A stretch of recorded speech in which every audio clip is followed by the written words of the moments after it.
What's up, YouTube? Brian VANDUYN here. As you can see, the super dump is home.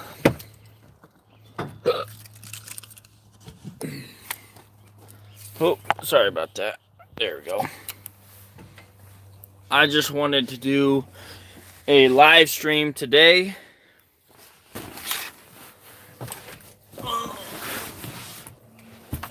Wanted to do a live stream today.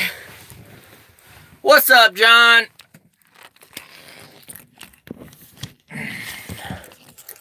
What's cracking? Can you guys hear me all right? Yeah, you can hear me. Okay. I wanted to do kind of a Q&A. What's up, Wayne? What's up, Doc? What's up, everybody? Rotting away in the hotel.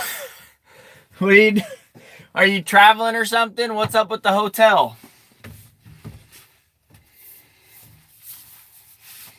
Okay, I got the laptop today.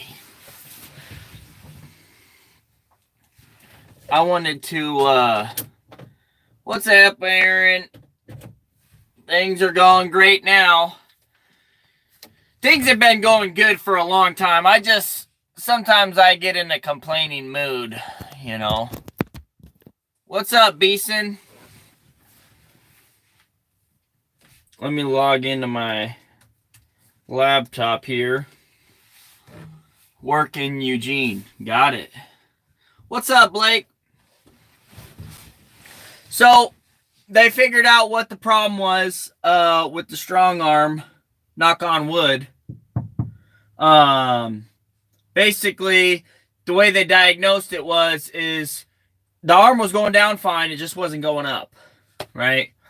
So he was fiddling around with the solenoids and stuff, and turns out one of the solenoids wasn't really hitting like it was supposed to, you know? And a solenoid is an electromagnet, right? So when I hit the button on the screen, it sends electrical current into this solenoid, which activates an electromagnet, which operates the valve. That's the way that works. And who knows how it got defective? Maybe it came defective from the factory, right? Maybe it was a weak solenoid. Who knows? This is gonna irritate the heck out of me. Every time I smile, there's like a little crack in my screen. It looked like there was something in my teeth. I'm like, what the heck is that? My screen's got a lot of cracks in it on my phone. Okay. So, as the title says, today's topic is growing your business, adding employees, that type of stuff. Now, obviously, I'm not a pro at this. We all know this. Leftover cabbage. Yeah, basically. Well, I just had some corn on the cob, you know, and you know how there's the little strings sometimes on the corn on the cob when you peel back the husks? I had one of those stuck in my teeth for, I don't know, 10 minutes, seemed like.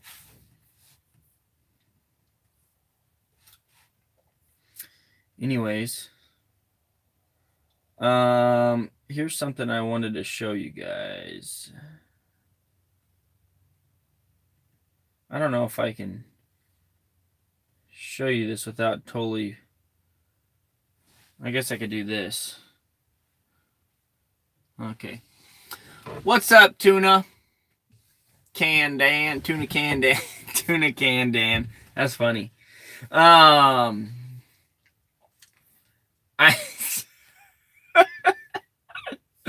That's funny. I had a buddy at work. His name was Dan the Man. And there's a funny inside joke. I'm not going to tell you guys what it is, but it's funny. I finally got the internet figured out. I'm watching the live stream on the big screen. Heck yeah, Blake. You got that high def right there. Your wife came up with it. That's even worse. Oh, that's funny right there. That's funny. Okay, so everybody wants to know how do you hire employees, right? This is something that I've never done. I had to do it. And obviously, you guys know the first employee didn't work out, so I had to fire him, right? So I'm going to go over some basics, some of the stuff that I've learned, and I just wanted to share with you guys, how the process basically is, So basically, the first thing you do is you put out an ad or you put out an application or something, and you get people interested, right? Then, and every state's going to be different. I'm just telling you what my experience is in Washington. You get their driver's license, you get their driver's abstract, right? As soon as you get their driver's abstract, you want to take and send that to your insurance agent and say, hey, what's this guy going to cost me? Or is he going to, not cost me anything, right? So you get their abstract, you get their driver's license, you get their address, and then obviously you want to do like an interview with them, drive test, yada yada. Everybody knows that. That's brain. Everybody knows that. Then some of the stuff you also want to get from them, you want to have them fill out what's called a W-4, which is it's a government form. It's a tax ID form, right? Yes, Blake, I just found that out today. I did not even know that. That is so cool, dude. I did not even know that. I did not know that because my first driver was going to cost me $150 a year or $50 a month or something like that. And then I sent the insurance agent lady 2 more abstracts, and she's like, if you hire this guy, your insurance is going to go down $300. And I'm like, what? Like, I need to give this guy some sort of a hire-on bonus just so he comes over here. You know what I'm saying? Blew my mind about that. Yeah, Jeff, that sucks, man. 4 hours. So, you in Oregon or Eastern Washington or where? Heck yeah, Blake. I mean, see, here's the other thing. If they cost you less, you can pay them more, which means they'll be happier, Oh, yeah, Jeff, I've been down there. I know where Oregon is. I spent a lot of time in Oregon driving tankers, hauling to Klamath Falls, Oregon. So you do the W-4, right? I can show you what these documents look like, too. Just give me a split second. Pull these up. Hopefully I didn't delete them.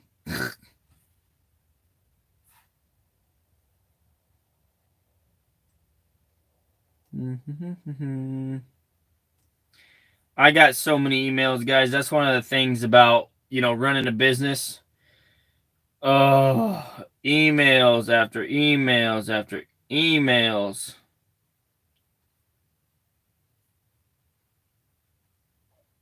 I'm trying to look up this tax form so I can show you guys what it looks like.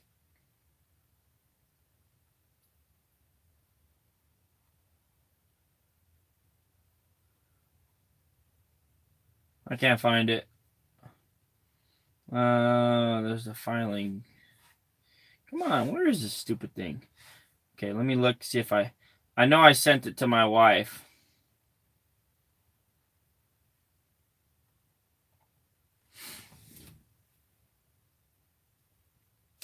You probably hauled tankers out of the big tank farm in Eugene by the rail yard.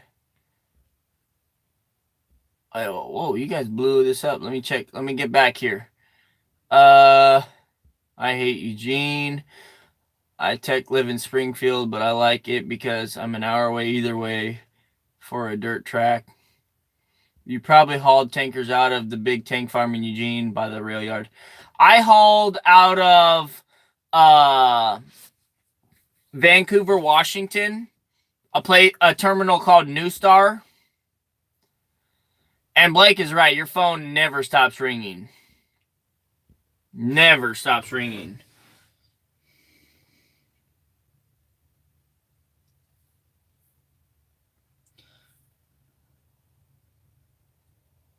I-9 paper version. What's this? Give me a second, guys. I'm trying to pull this stuff up so I can show you guys. Okay, here it is. So let me just show you guys. How would this will be easier if I just do it like this. There's a W form. Employees withholding certificate. Right? There's 4 pages. And basically they have to fill it out. Name, address, city. They fill all this stuff out. And then here's the instructions to help you too, if they need instructions. Okay, that's one of the forms they have to fill out. Then you have this right here. It's called an I-9, right?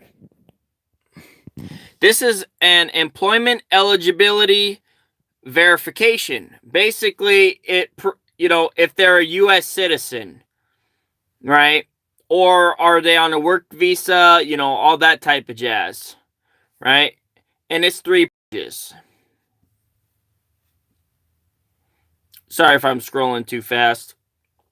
If you just look up I-9, Form I-9.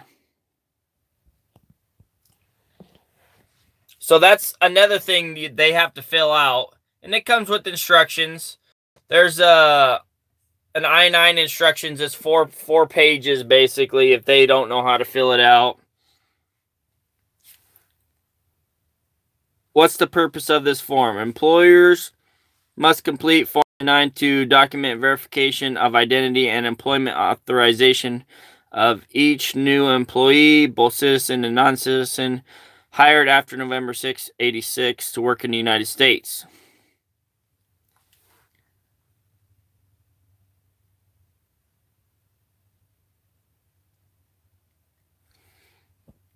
Here's another thing.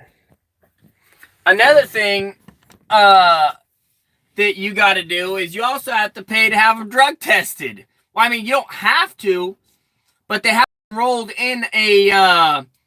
enrolled in the random test. I can't remember what it's called. It's some funky name.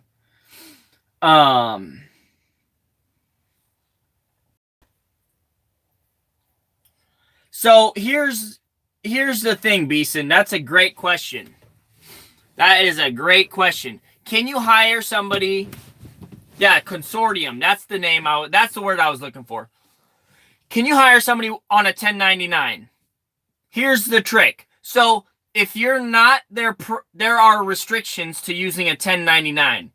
If you're hiring them, you cannot be their primary source of income.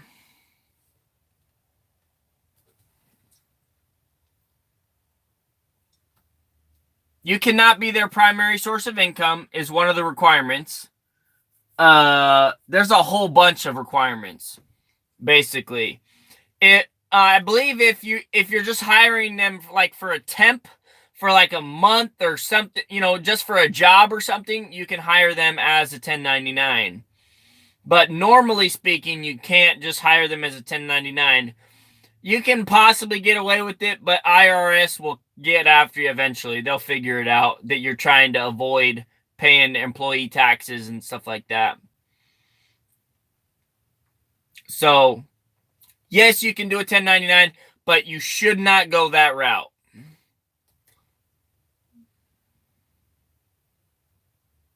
Yeah, most of the guys, that's another thing that you're going to run into, like Blake's saying. The guys aren't going to want to do 1099. They're not going to want to be your 1099. Because to jump through all the hoops to make it worth it, easier on you is going to make it harder on them. And it's just easier for them to get another job. They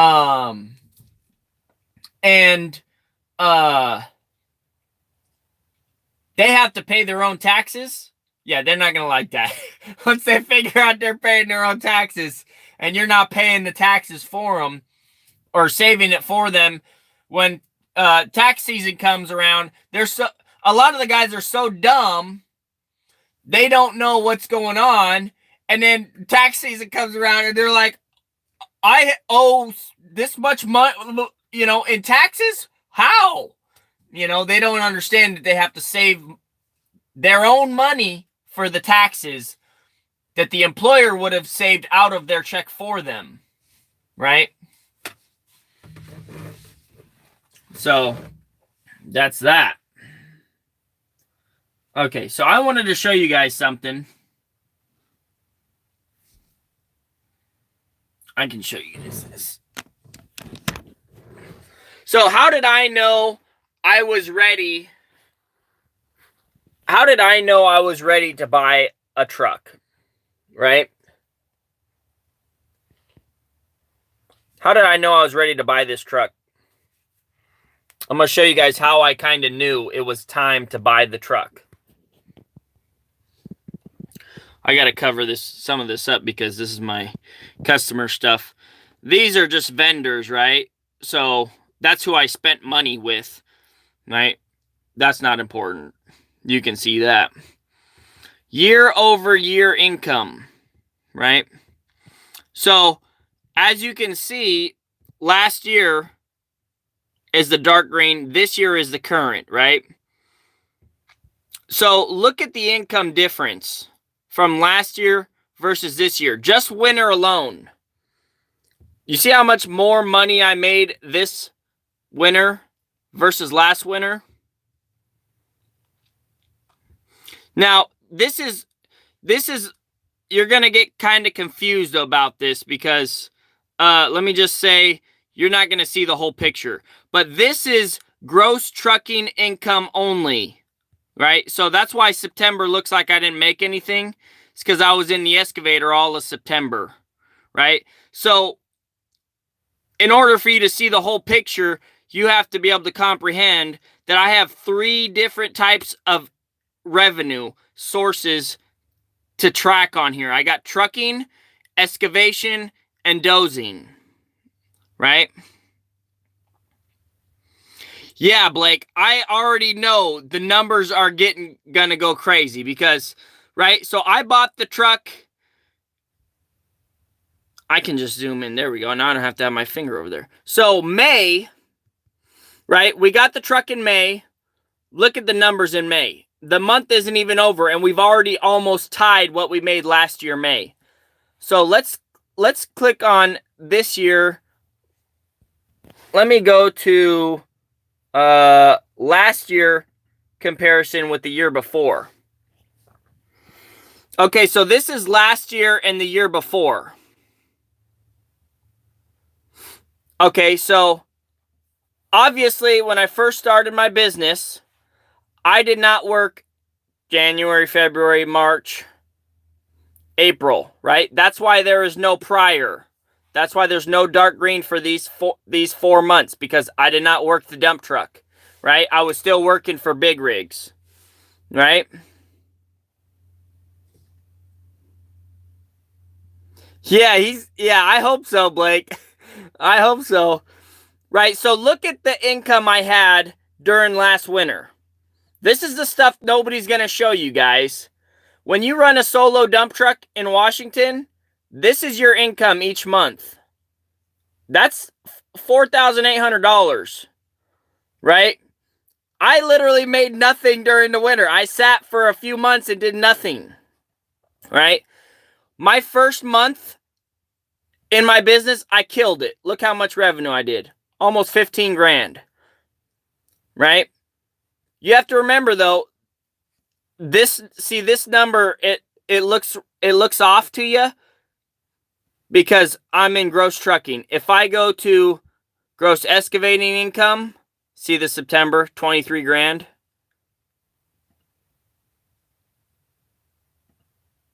Right? Okay, so just so you can see, I didn't lose a lot of money in September. I made it. I just made it not trucking, right? So this is how I knew I was ready to buy another dump truck, because my numbers were constantly growing, right? Let's go to this year. This last winter, man, I killed it this last winter. I made so much more money this last winter. I mean, if you go January, February, March, and then let me go back down here last year. Look at this. See how much more money I made in November, December. October I made less in trucking, but I made money in excavating. I made more money this last winter than the last 2 winters combined. That's just how I knew it, guys. This is how you know. You have a program like this. Right? So, you can see where my number's at. Right? Nobody's going to show you this stuff. Nobody's going to show you this stuff. Right? Obviously, I'm not going to show you my customers because my competitors watch this stuff. All my haters on Facebook, they watch this stuff. They want to know what my numbers are. They want to know what it is. They're on here spying, checking out all my stuff. I don't care. They can see whatever they want to see. They ain't seeing my customers, though. They ain't seeing my customers. All right. Now, check this out.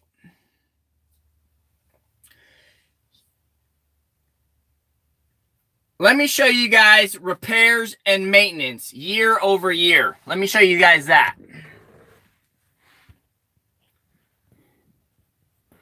Okay, so this is year over year expense. Right? So you got the prior year is the dark blue, and then you got the current year, which is the light blue.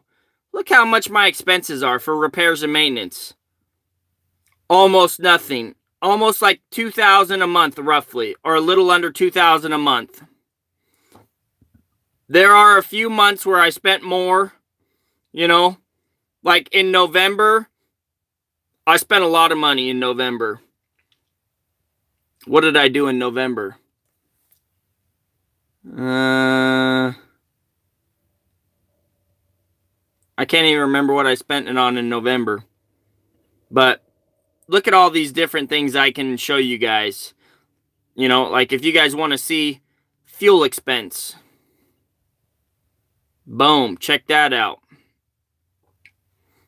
Year over year. Right? Current year. Obviously, I'm spending more fuel this year because I've worked more this year, right?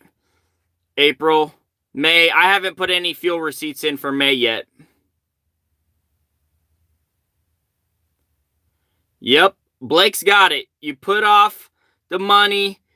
Yeah, exactly. You save and you start repairing in the winter. That's exactly how you do it, man. Okay, let's go to... What do you guys want to see? Small tools and equipment. Let's check that out. Right? These are tools and stuff that I bought. You can just see what I've spent. You know. You got so many things to keep track of, man. So many things. Look at all these different, you know, all these subcategories, right? So, how did I know it was the right time to buy a truck and hire somebody? Looking at my numbers, guys. That's how you know, right? This is how I could say, you know what, Brian, you did so good this last winter. You got so many more customers. The numbers are showing you you're going nowhere but up, right? Now's the time to grow, right? This year, $44,000 in revenue already. And that's only, that's excavating and trucking. Excavating income is 20% excavation income, 78% trucking. That's what I've done so far. Okay, I've showed you guys enough of the QuickBooks. We're going to do an update video on how much you make once I get the second truck rolling good. Once we've had it for like 6 months or something, we might go over this again.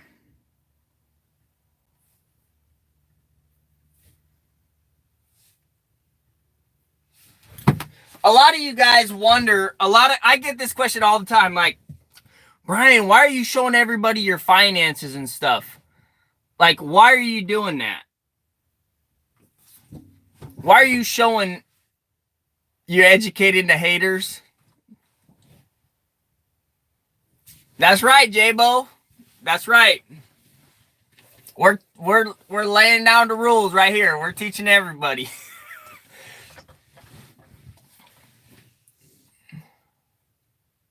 Yeah, QuickBooks is the way to go, Beeson. Yeah, Blake, you know, you can't learn everything, though. You got to have people on your team. Like, one of my best friends, she does the reconciling. She's going to do the payroll and all that stuff, and I'm just going to, whatever she wants me to pay her, she's going to get it, basically. That's right, J Mac Daddy. Here's the trick, guys. It ain't how much you make, it's what you do with what you make. That's how you grow it, man. That's how you grow your business. If you really want to grow your business, it's not how much you make, it's what you do with what you make. That's the key to success right there. You know, if you save that money, you'll have plenty of money to grow.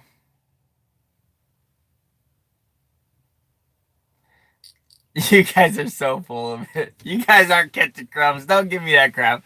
You guys are doing great, man. J-Bo, you just put a motor in that truck without even blinking, basically. So don't even tell me.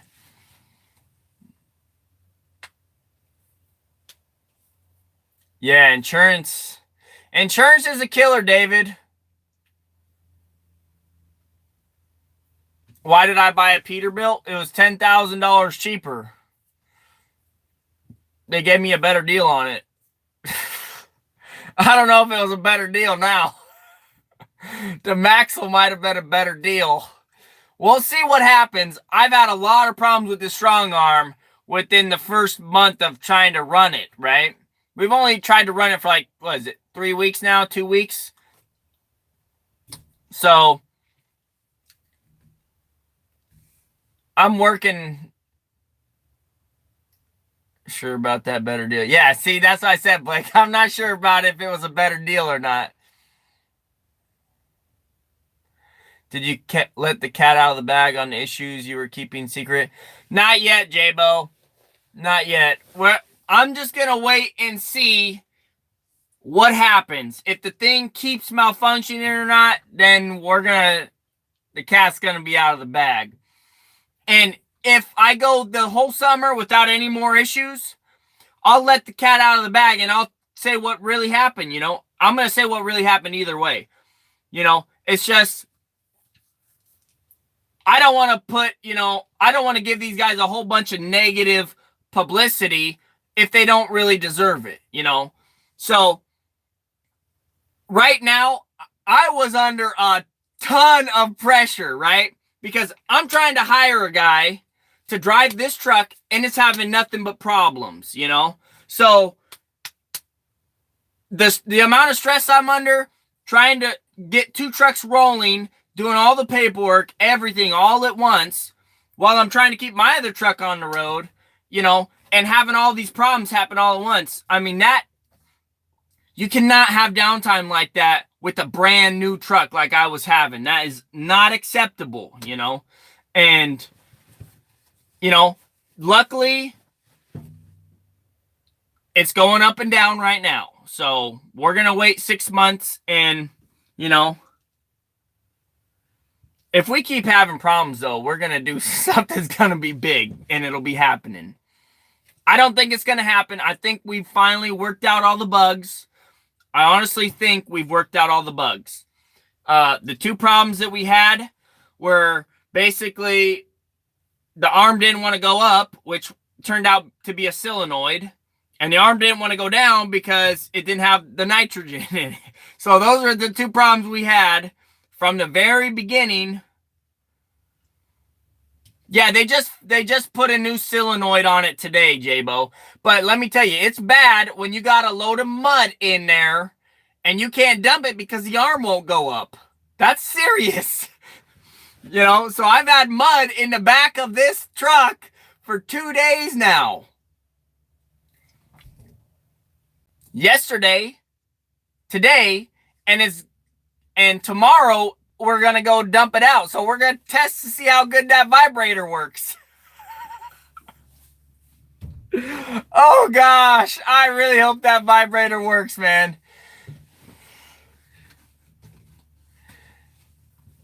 I haven't dumped it out yet, Blake. I haven't dumped it out yet. Tomorrow I got a potential new hire. He's gonna drive to the pit. We're gonna try and dump it out. If it doesn't dump it out, I'm gonna see how hard of a worker he is. I'm gonna see how hard of a worker he is. See if he wants to shovel it out. If I end up shoveling it all out, we'll see what happens.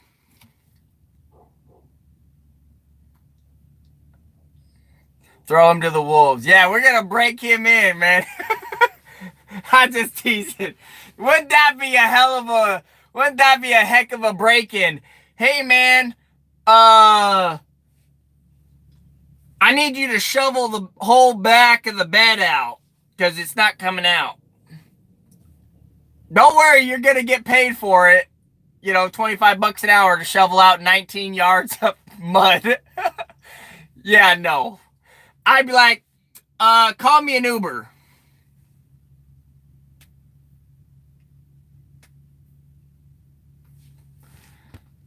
One second.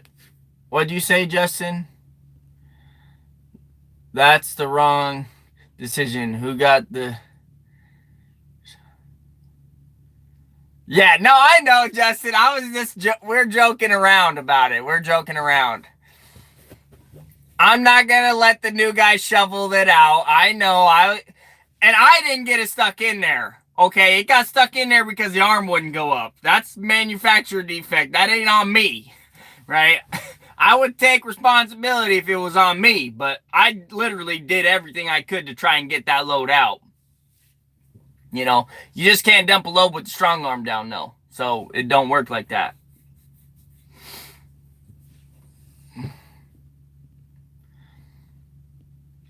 All right, so we got the new guy. He's going to go do a test drive tomorrow.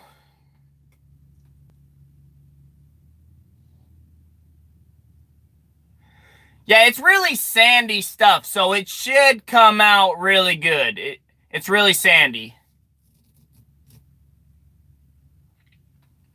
So it should just come out really easy. You know, it's really sandy, kind of sandy mud. You know, it was coming out really good when we were dumping it, so I'm not too worried about it. But I'm taking Blake's advice and Justin's advice on hiring the next employee. So here's Blake's advice. He was like, try and hire 2 guys at the same time, you know? And if they both work out, then you got 2 drivers for each truck. If one of them works out, then you got your driver, you know? Yeah, remember what I said. Keep your mouth shut, no rules. I know, Justin. I know. I'm not going to say zip.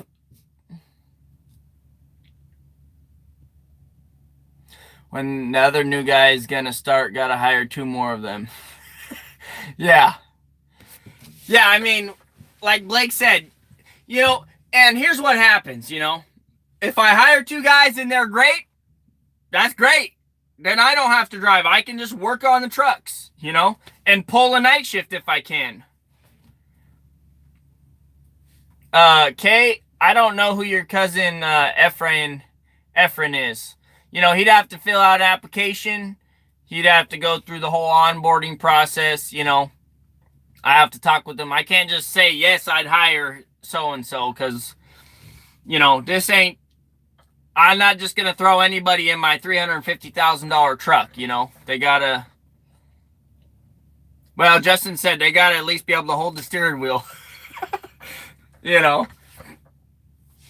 So, what we say, this is what we say. When he gets in, when we first meet him, we say, no call, no show is unacceptable. Show up every day to work. That's it. Those are the 2 rules.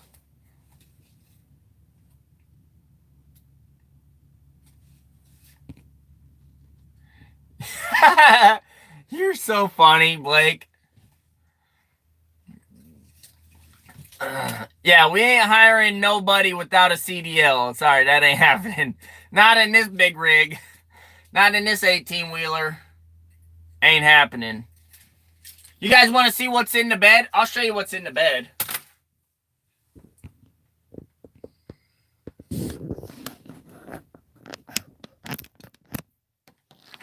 Justin is getting his ears pierced.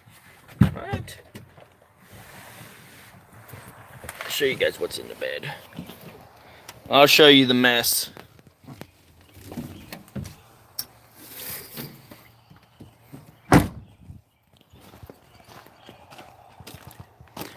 In it to drive it. Dude, I would love to do that, man. If I could do that, if I could get my grandpa to drive this truck, dude, for one, he would love driving it. For number two, he is the most reliable person I have ever met in my life. You know, so he would, but, you know, he doesn't really want to. Oh, yeah, this stuff. Ooh.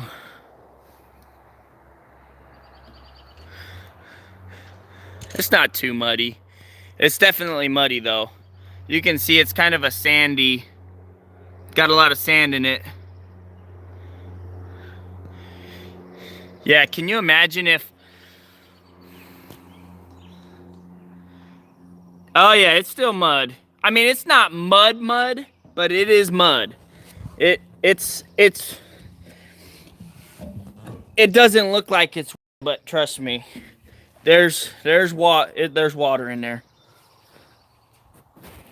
Sucks they didn't load it further to the back. I know, right? I could put the gate lock on and tilt it up, slide it to the back. But strong arms down. Did I show you guys the pinched wire that I had to fix? This wire got cut in half, so I had to connect it using this little bean right here. What you do is you put the wires in and you squeeze it.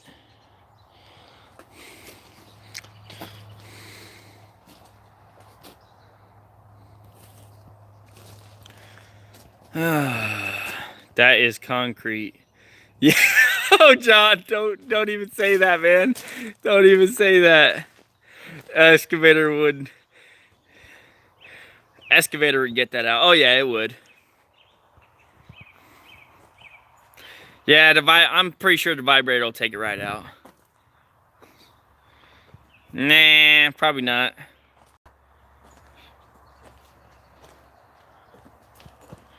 Yeah, it should come right out, Justin. I'm confident it's gonna come out. Do I have a college degree? Would you recommend getting one before becoming an owner-operator? Adam, I might get some hate for this, but, college, to me, is just a piece of paper, man. It don't tell you nothing. I mean, I'm going to get a lot of hate for that, but I don't think a college degree means anything, really. All it means is 99% of the time, what it means is you took out a loan that you probably won't be able to pay back, and you partied, or maybe you did learn something, you know, but you have no real world experience. I don't think college degrees are worth anything.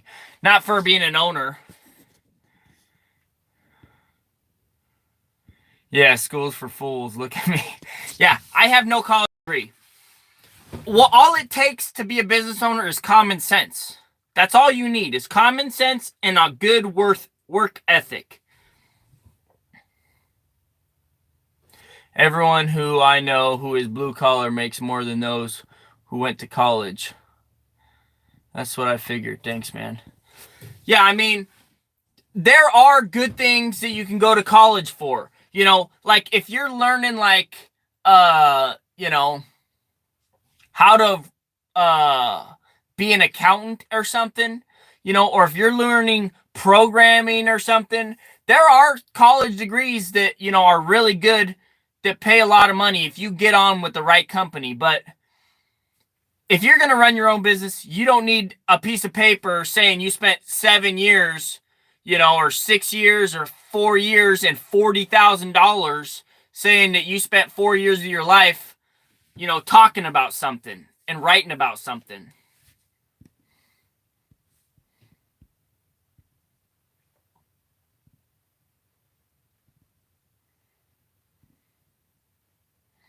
Yeah, see, John, I mean, we need more welders, bricklayers, plumbers, etc.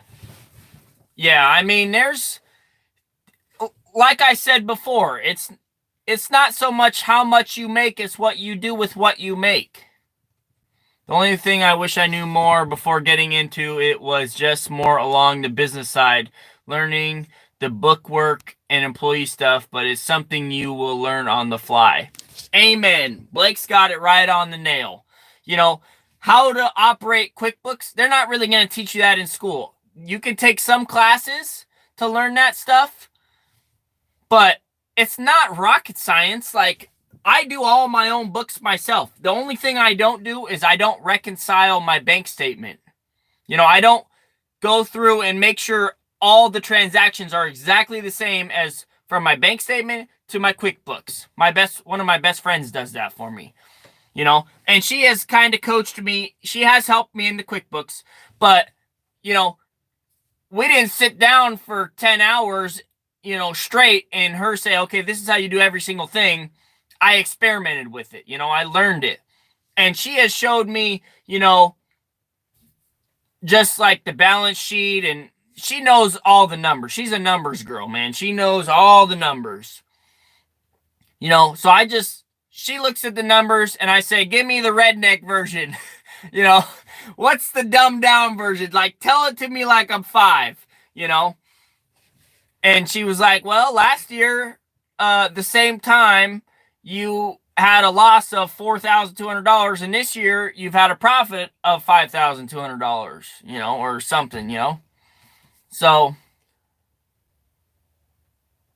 man, there's a piece of corn in my tooth right here somewhere. Driving me nuts.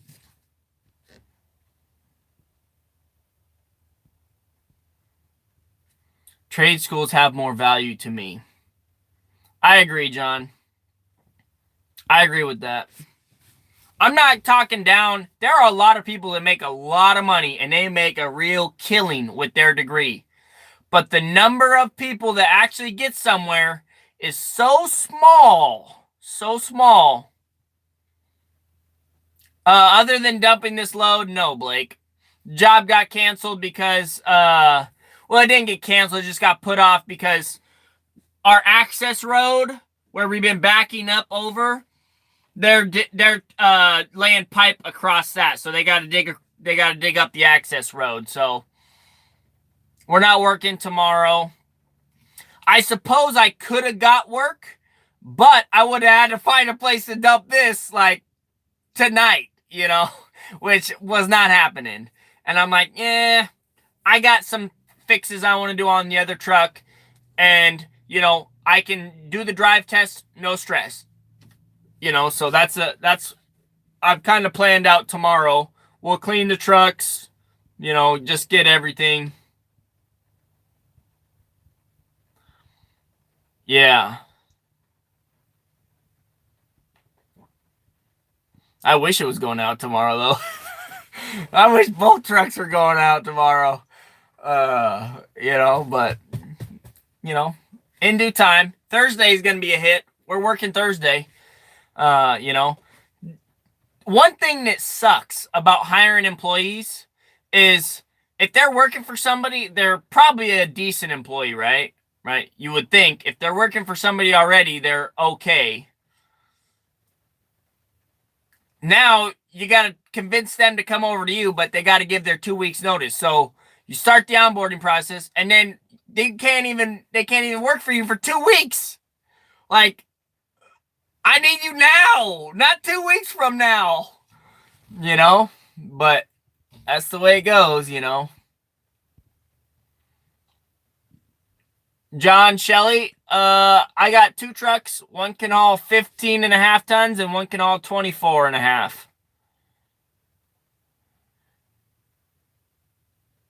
Blake. Yeah, either that or one of my haters. Who knows? In the new truck, 28 yards in that bad boy. Not really, Blake. More like 22 yards or 24 yards, or I think it's like 20 yards you can fit.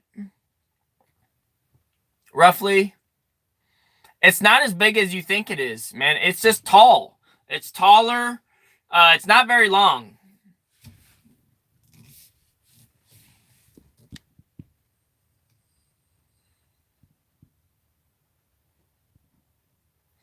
Gave my previous employer 4-day notice when I got this job. Wanted to do 2 weeks, but had no choice.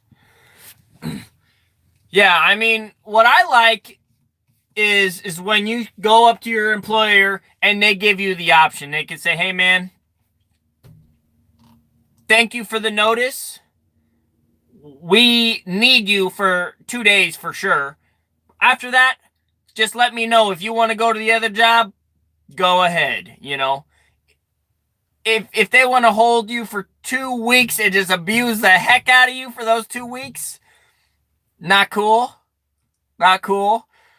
That's happened to me before. When I put in my 2 weeks, they just ran me raw, dude. When I was doing the roofing, man.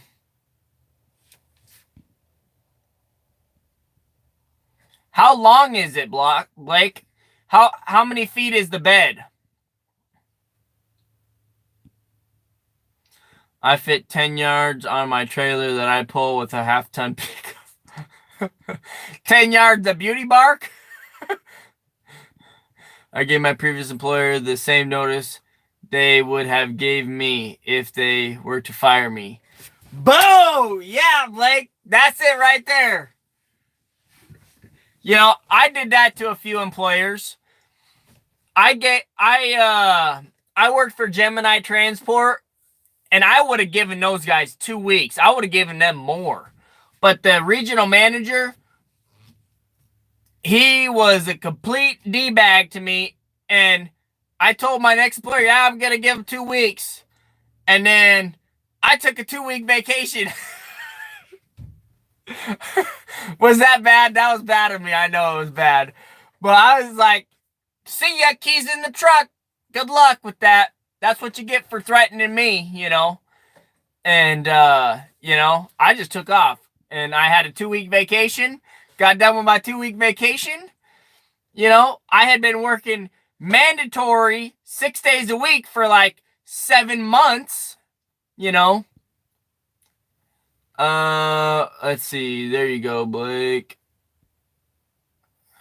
Black mulch, and that's loaded on there. There you go, Blake. What's the air gun behind you for? And what's it hooked up to? It's to blow out the cab. You know, you get dust on the floor, you blow it out. You know, that's what that's for. It's connected. I connected this to the air hose that supplies the seat, right? So, it's just the inlet supply, right? So what happens is you just cut the inlet supply, you splice this in, and then you have a little bit of air to blow, you know, the floor off, you know, blow your shoes off, you know, keep the truck nice and clean. Of course, it's gonna get stuck to something back here. This is just one thing you gotta have in a truck if you're trying to keep the truck cleaner, you know. Especially with dump trucks, there's so much dust. So much dust, it's unreal. Okay, we got this thing all twisted up. Dang it. Okay, how do we do this? There we go. I like to hook it right on that thing. It fits perfect. Let me show you how I did that. Just like that.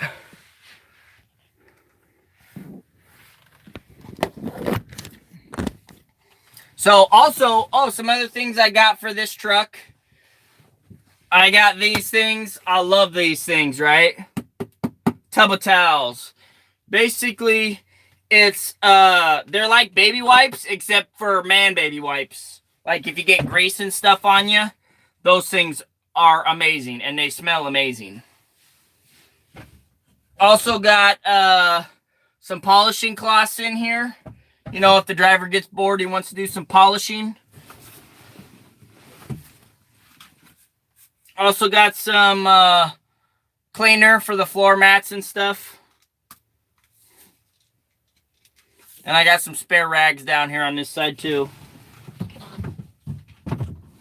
Oh, as you guys can see also, I put a seat cover on the seat. This is a nice seat cover. I like it. It's pretty decent. It's a Realtree seat cover. That way the seat just doesn't get caked in dirt. Like this, you could just replace this every, 6 months and the seat will stay mint, It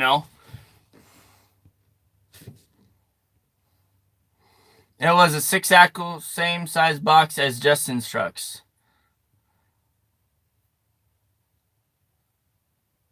She thought it was a pet sprayer. She was like, oh man, he's got a diesel sprayer in his cab. That's got to be dirty. Yeah, that would be dirty. That's funny right there. Yeah, no, there's some cool bed sprayers out there. Justin's got a sweet setup. I need to figure out how to do that on this. What am I going to do when I hit 5K subs?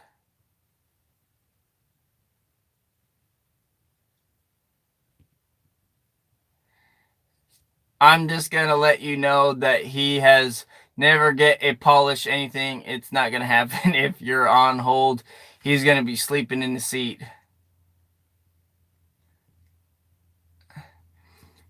So, Justin, the new Black Cherry Pete you got is fire.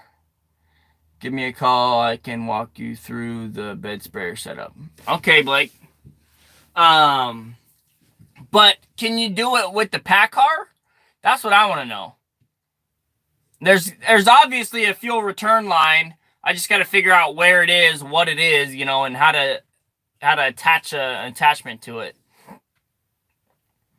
I'll be like the only one in Washington with one of those, so that'll be pretty sweet. I'm not gonna lie.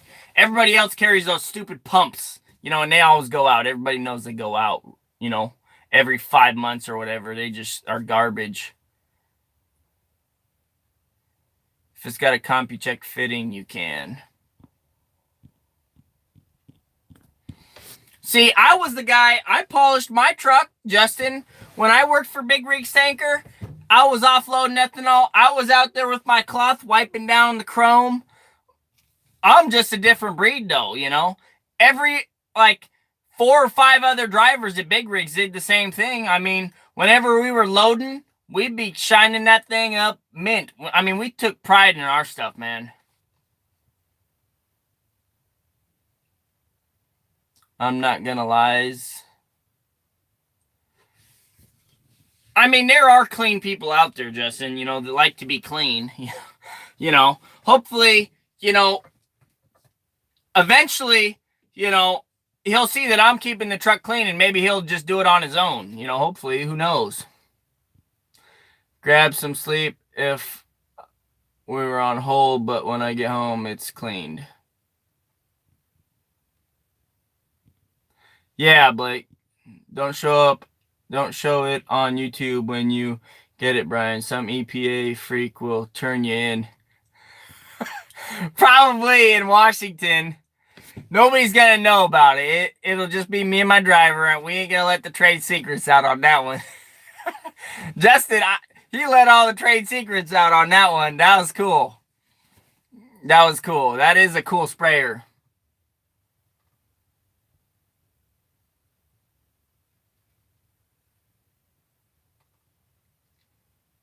Landscaping company I currently work for part-time is full of people who, if you told them to clean the equipment, they would quit. Dang. I mean, that just sucks, I mean, maybe if you pay them enough, they'll be willing to do it, right? Maybe.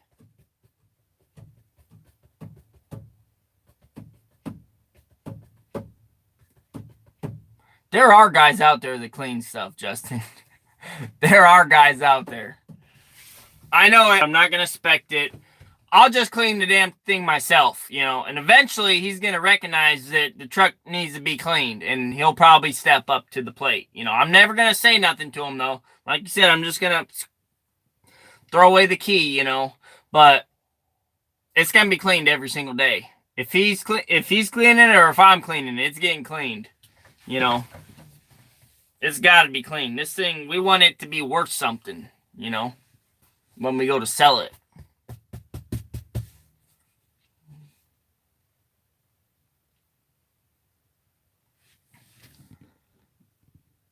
They pay $13.75 an hour. Holy smokes. Yeah, see, if you're paying somebody that much money, they ain't going to do squat. They ain't doing nothing.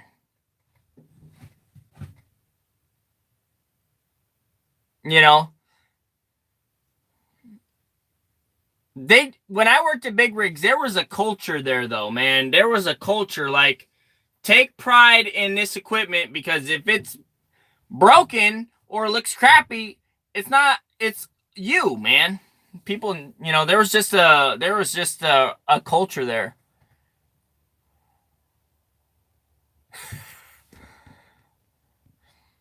That is probably why my truck was so cheap. It is freaking filthy. I hate people who don't clean their own, then complain it looks like crap.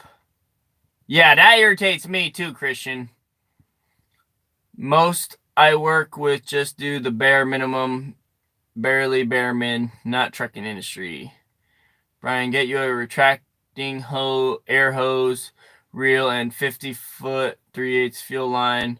I'll walk you through my setup. So nice, and no dealing with hoses.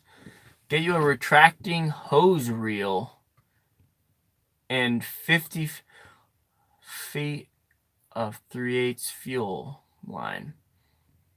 Where do I get 50 feet of 3/8 fuel line? That's what I want to know. Can you just buy it by like the foot or something?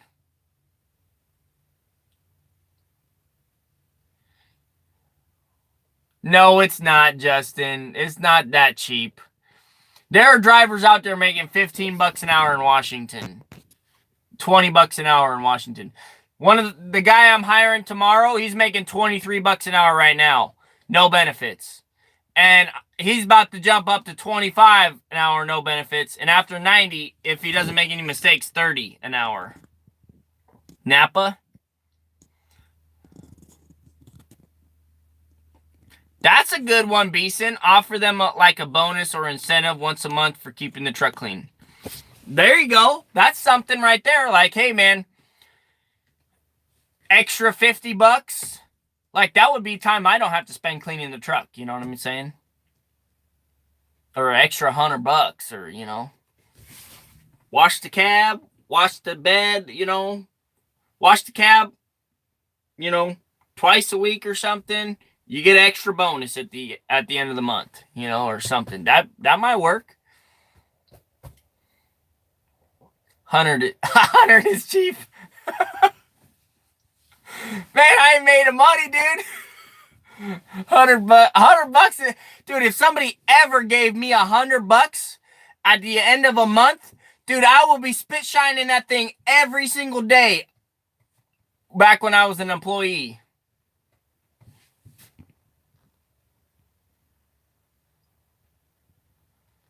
Plus 5 for each load of material delivered. Dang. That's pretty good. That's a good incentive, John.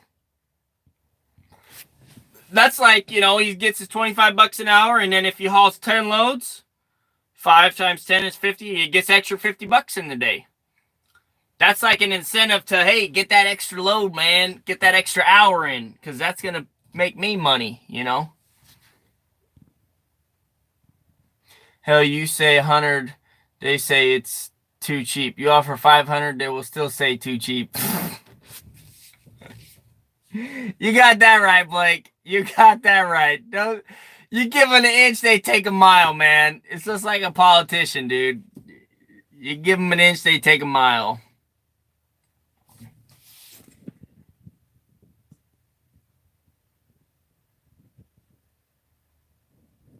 Yeah, extra hour I spend with my family, and that's an extra 4 hours worth to pay for them. I mean, it does not take, if you just clean your truck at the end of every day, it literally only takes like less than 5 minutes. Like, blow the dirt out, 2 spritzes of the cleaner, done. Less than 5 minutes. I clean mine out, and it's less than 5 minutes.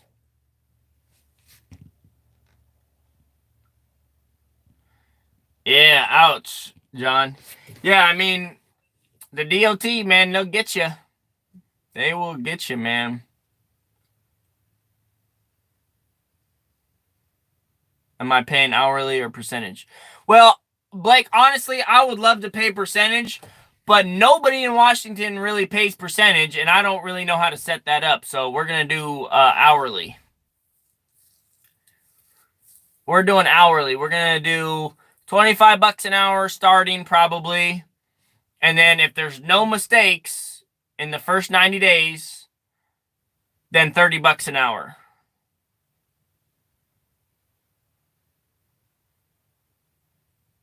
Yeah, flying tire salesman. Yeah, Beeson, I would too. For an extra $100, I'd clean that. I mean, I already clean my truck almost every single day. True, Justin found that out after watching Dumper Girl's live stream.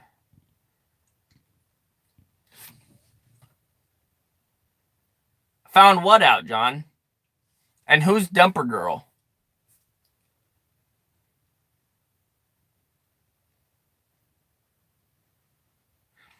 See, she keeps her truck clean. Dominique, her truck is spotless. I mean, she has her organizers and everything. Like, people do keep clean trucks in Washington. Like, I mean, people do keep, like, there are people that don't even give a rat's butt about keeping it clean, though. You got that right. There are a lot of people, but there are a lot of people that care, you know. She's making $45 an hour. Yeah, she's making a lot of money. She's on the union. You know, she can make more money owner operator though. I tried telling her, she's like, I don't have the time. So, you know, key to key with overtime. Yep. Yeah, you basically have to pay overtime in Washington. That's part of it. She has less stress. Man, I don't know, man. When I worked for somebody, I had more stress. When I started working for myself, it was less stress, I think. I remember me and my buddy Brian, we would always joke, like, whose turn is it on the whipping post today? You know, who messed up today? Who's on the whipping post? Yeah, I haul asphalt. I haul asphalt. I haul dirt. I haul concrete. I haul whatever they want to pay me for.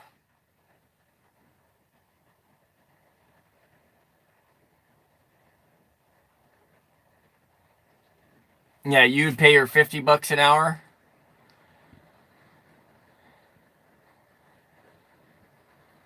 Key to key, Blake. Key to key.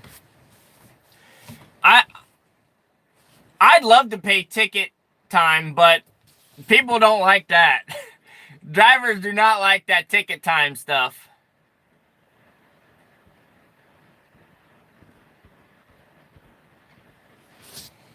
Well, see, she would be good to hire because she actually cares about the stuff. You know, you can see that she actually has a conscience.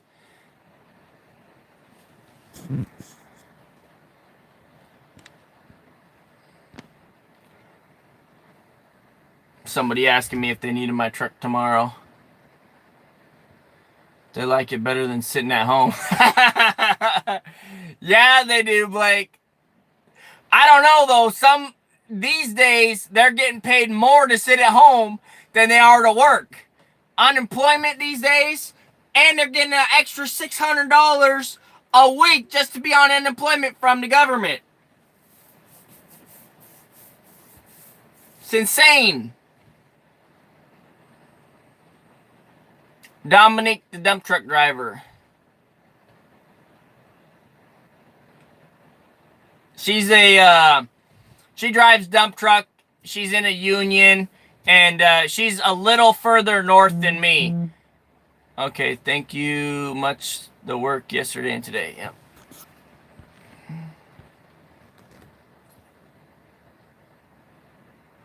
Sorry about that, guys. I had to answer that text. Well, yeah, that's true, but Trump ain't gonna be their baby daddy forever. That's so funny. That's true, though. I haul mulch, sand, dirt, rocks, but the problem is everyone orders under 3 yards, which we wind up hauling with an F-250 with a dump truck insert. Yeah. Man, it's raining today. Oh, man, that thing, it's just going to get wetter in there because the water gets trapped. I wonder how much it doesn't look like it's going to rain too bad, but it's raining right now. Yeah, Dominique, she seems pretty cool. She's like an hour and a half further north than I am. It'll take me an hour and a half to drive up to where she's at. I've seen her at the pit before, you know, like twice or something like that. Not very many times.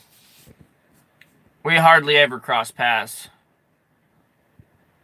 I just want to make enough money to have as many toys and cool stuff as Andrew. Right, Blake? Me too, dude. Me too, man. Andrew, you know what I don't understand is he's got all that stuff and he doesn't have a single employee. Like, how? That's, like, I mean, all of his stuff he gets used, so I understand that. And he works on everything, but he doesn't even have a single employee. Like, how does he do it, man?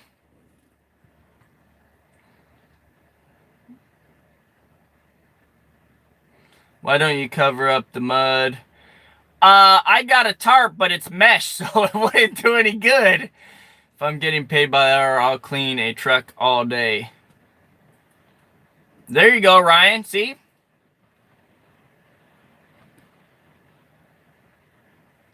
Cameron, Andrew Camarada, man. The guy's like freaking famous, man. He's like one of my idols.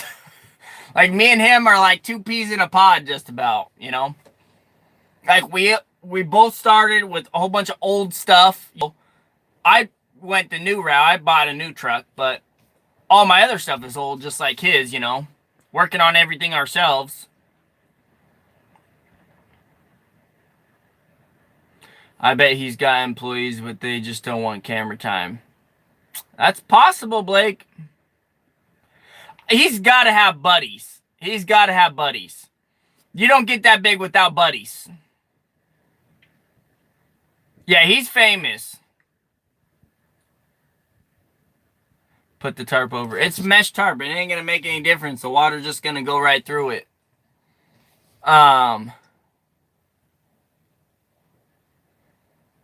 Yeah, he's famous, man. He's got like 400, like 500,000 subscribers. That's insane. I was just looking at my YouTube analytics the other day, or just before I started this live stream, actually.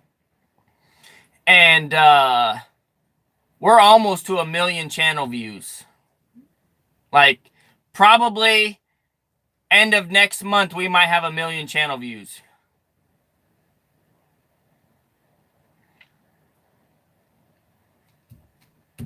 And we'll definitely have 5,000 subscribers probably by probably by the end of the month. Maybe in 2 or 3 days we'll have 5,000. So, we got to do some sort of a giveaway. You'll get there, Blake. It takes time, man.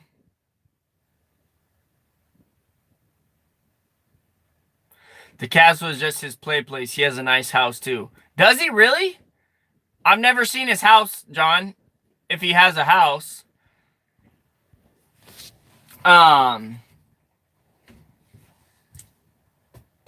Yeah, we're almost to 5,000 subscribers though. Next to his dad's. I believe it, man. His dad's probably got a lot of money.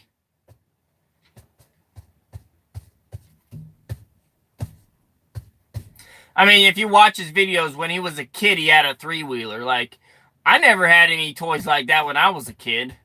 You know, I had my, what was it? Mongoose bike. It was blue. Cost like $60 and that was it, you know. You can charge a premium in the NJNY area. Yeah, he's done a few videos in his house garage up by his dad's. I'm going to have to look that up.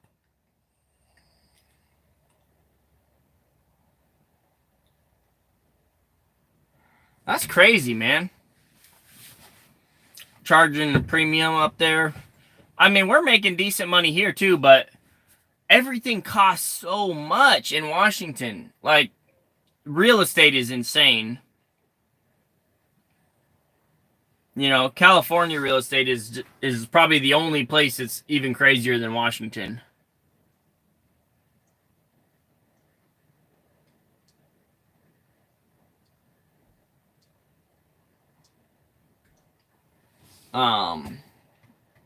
So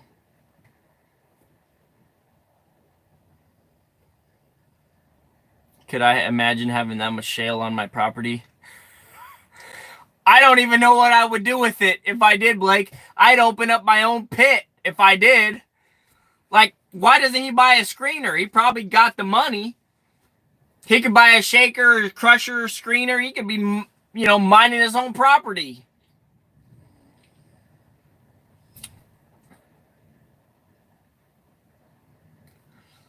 You know what I got on my property? Clay. Clay and mud. Nobody wants to buy mud. And I don't think very many people want to buy clay. You know, so.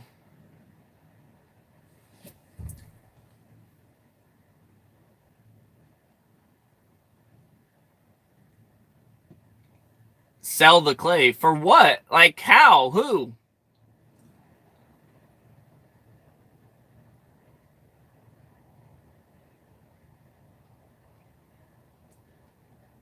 I didn't know people bought clay.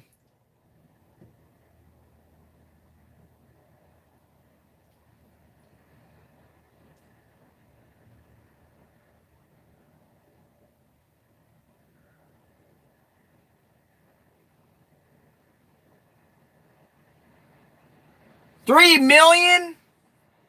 Dang!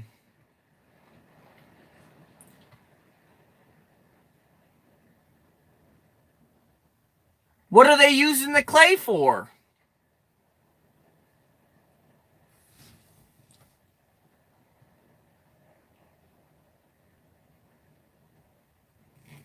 The thing is there's not a ton of clay. There's just, I mean, there is, but there isn't. It's not like it just goes down and down and down.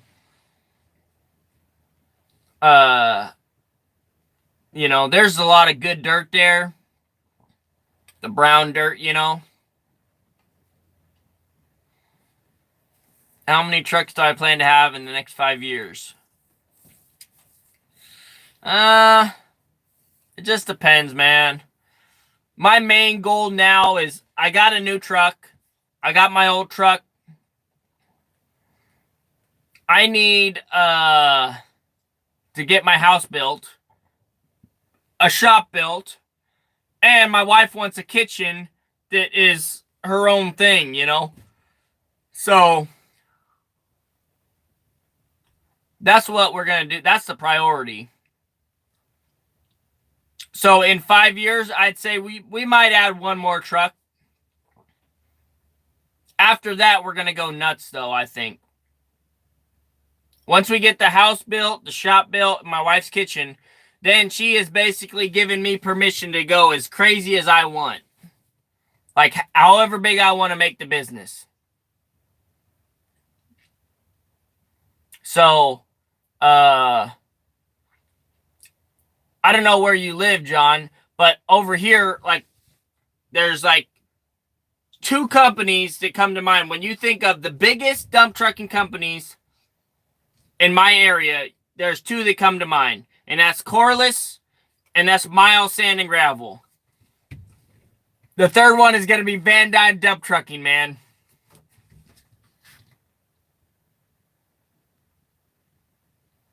My boss, who's 22 and the oldest person in the business, and he wants 14 trucks in the next 5 years.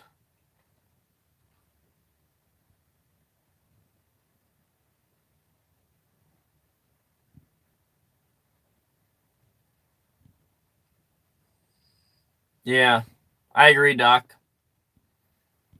Knife River. I've seen Knife River trucks. They're big. They're in Oregon, Knife River. Rawrith is Miles size. No, they're not. Really? Are they? They ain't that big yet. Miles got way more trucks, man. They got nice trucks, though. Walrus trucks, they are one of the reasons why I got into dump trucking, because their trucks are gorgeous, man. When I was fleet fueling their trucks, at, what was it? Castle Precast, some Walrus trucks rolled in, and I'm like, oh, man, I was just drooling. I was like, man, those trucks are gorgeous. I want to own a fleet like that.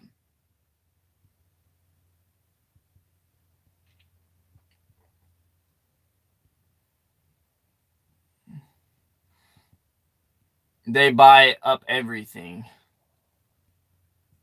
Yeah, they're just all hauling for their own stuff. I know the owners well. Do they ever hire rental trucks, Bobby?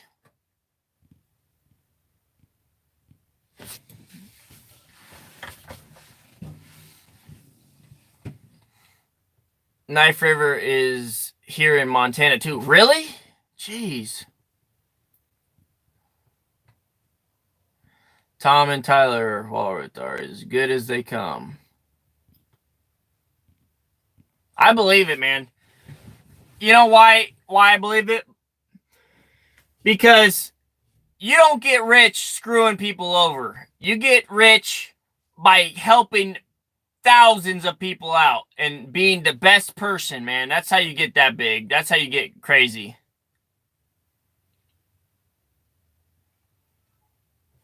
Wait, not that I know of. What did I ask you?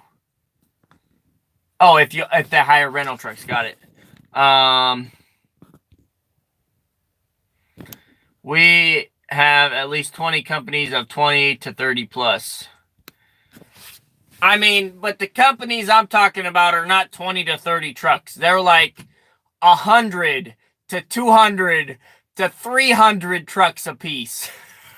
Like Corliss, I fleet fueled Corliss Sumner. They got like 250 trucks just at Corliss Sumner.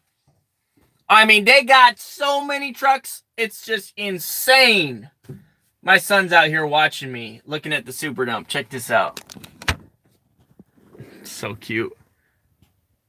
Look at him. He's just sitting there with the blanket on. He's so cute. He's just looking at the super dump. He's dreaming.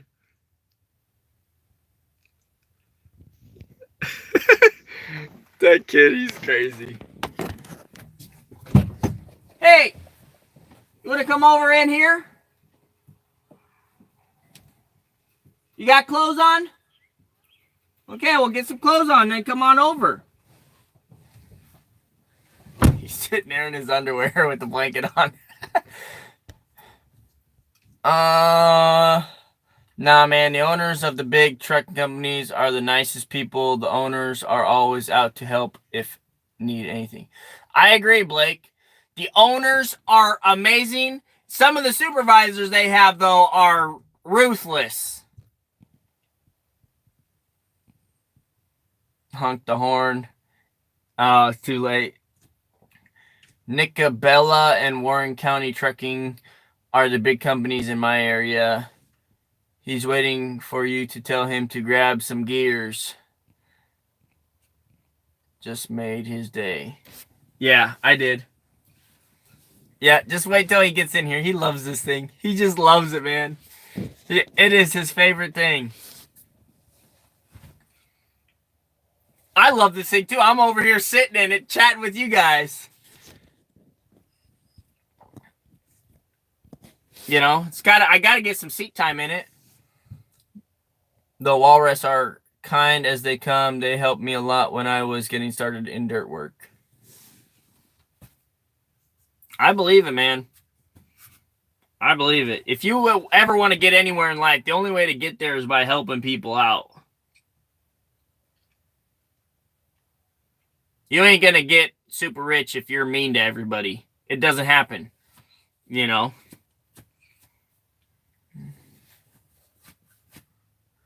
It's got a little more comfortable seat than that triaxle. I don't know if it's any more comfortable. I really like the seat in the triaxle. But the difference is this one doesn't bounce as much. This truck does not bounce hardly at all. Like, it is just so smooth riding.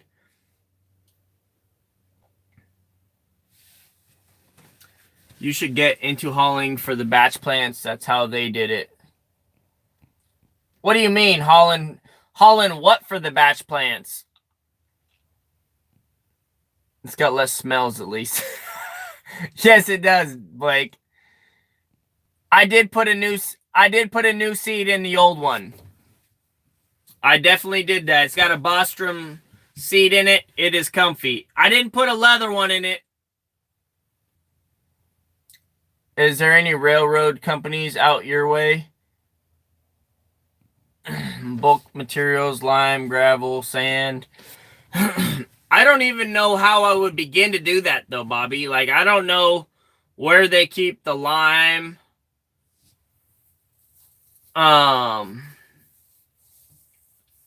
Batch plants. Who would I even talk to?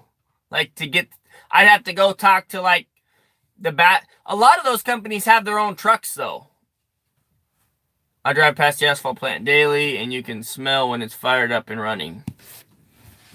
Yeah, John. I mean, when I drive past the asphalt plant, I roll my windows down and breathe in the money.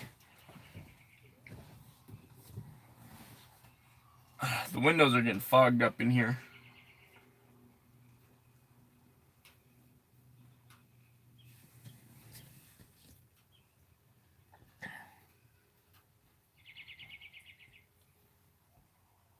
So do they still haul for batch plants, or what are they doing now? Yeah, I still do excavating, John. I just did a side sewer the other day for one of my plumbing buddies' companies. Call up Tucci and Sons. I'm already set up with Tucci. I haven't contacted Holroyd though. Holroyd is their bread and butter. Okay. Where's Holroyd located out of, Bobby? I know they got a lot of trucks. They had a transfer delivered to the job site. Holroyd, that's a good idea. Haul for them. My boss wants to start excavating, but he doesn't have the machinery yet. The machinery's half the battle, man. The other half is finding somebody to operate that knows what they're doing. You know? I got the machinery, I just don't know what I'm doing yet. You know? I kind of do. I'm learning. You know? But it's a slow process, man. Slow process. Bobby's a pro. I've seen some of the stuff he's done, man. He's got some big jobs, you know? His dad has a huge company and doesn't want to give any jobs or machinery to his son. You're getting better. Haha, I can teach what you should be doing. You can teach me what I shouldn't be doing? Is that what you meant to say? That's funny. I mean, I'm getting there, guys. For on the excavating side.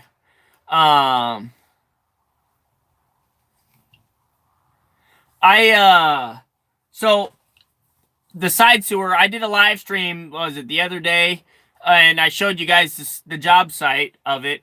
That was the first one I did for my buddy. He's gonna try and amp up his side sewer work, right? So, and he doesn't have a machine, right? So who's he gonna call? He's either gonna call me or he's gonna rent one, right? And he's the owner is the only operator, and you know, so he's probably better off hiring me. And his employee was trying to push him, like, say, hey, man, don't buy one. The overhead, it ain't worth it. Just contract it out. It's so much easier, you know? And so hopefully that's what happens, and he just decides to use me all the time. And then what I can do is I can hire an operator, you know? I've been dying to hire an operator, you know? Somebody that knows what they're doing, you know? So I can go bid some real jobs. We'll just see what happens, though.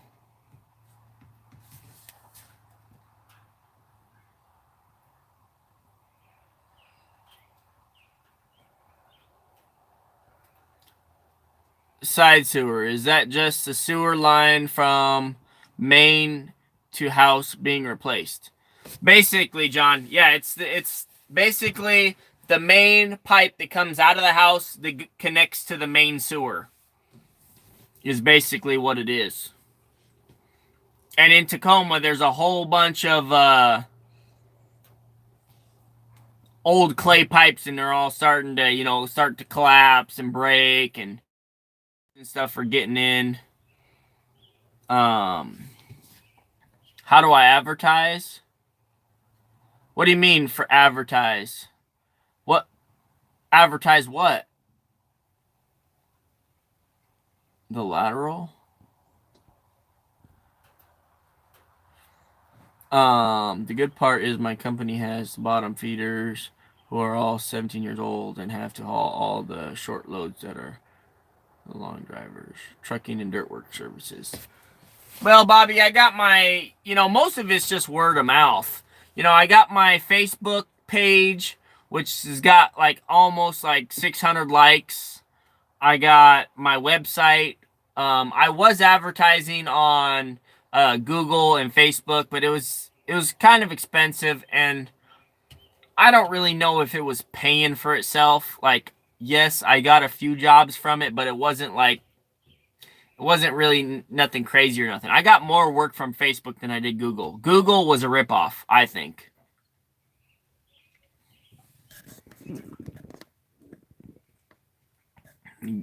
Getting road paving work in Oklahoma is hard. The short loads only pays half as much as the big loads. Yeah. I don't know nothing about that stuff, guys. I just get paid by the hour normally. So.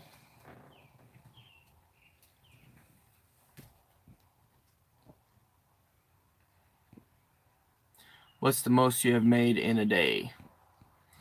The most I made in a day...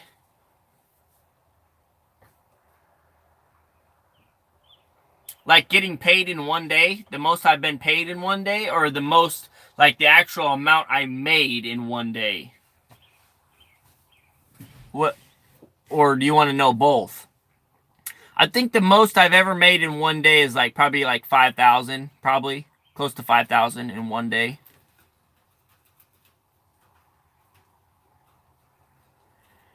But it wasn't an hourly job. It was a bid that I did for something. And because of my skills, I was able to charge a certain amount. And that's why I made it.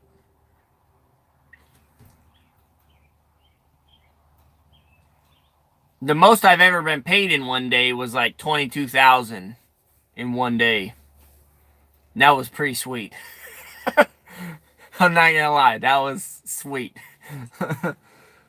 When you get a $22,000 check, you know it. Oh, my earphones are dead. I was listening to music.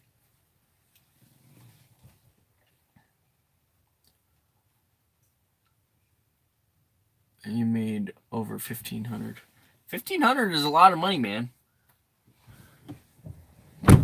That's a lot of money to make in one day. You know, I'm almost to the point where I'm going to be making, $2,500 a day. With both trucks running full time. Have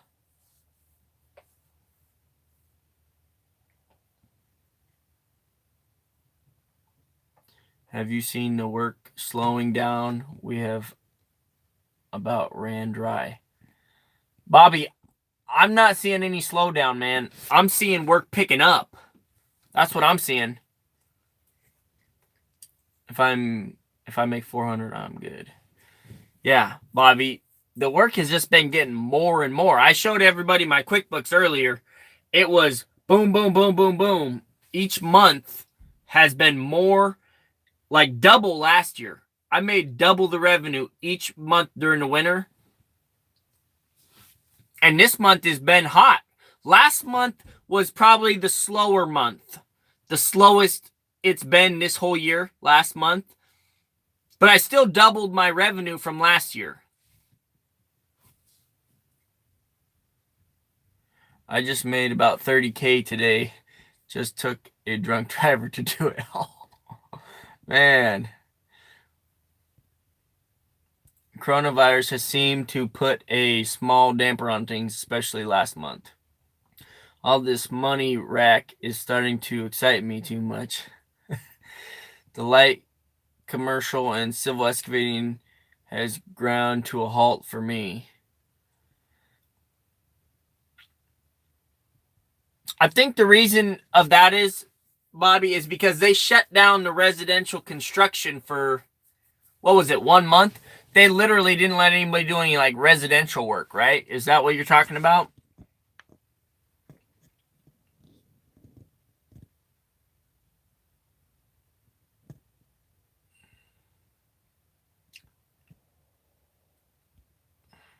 Hit me. He hit me next to my truck. Dang, man. You're okay though, right, Doc?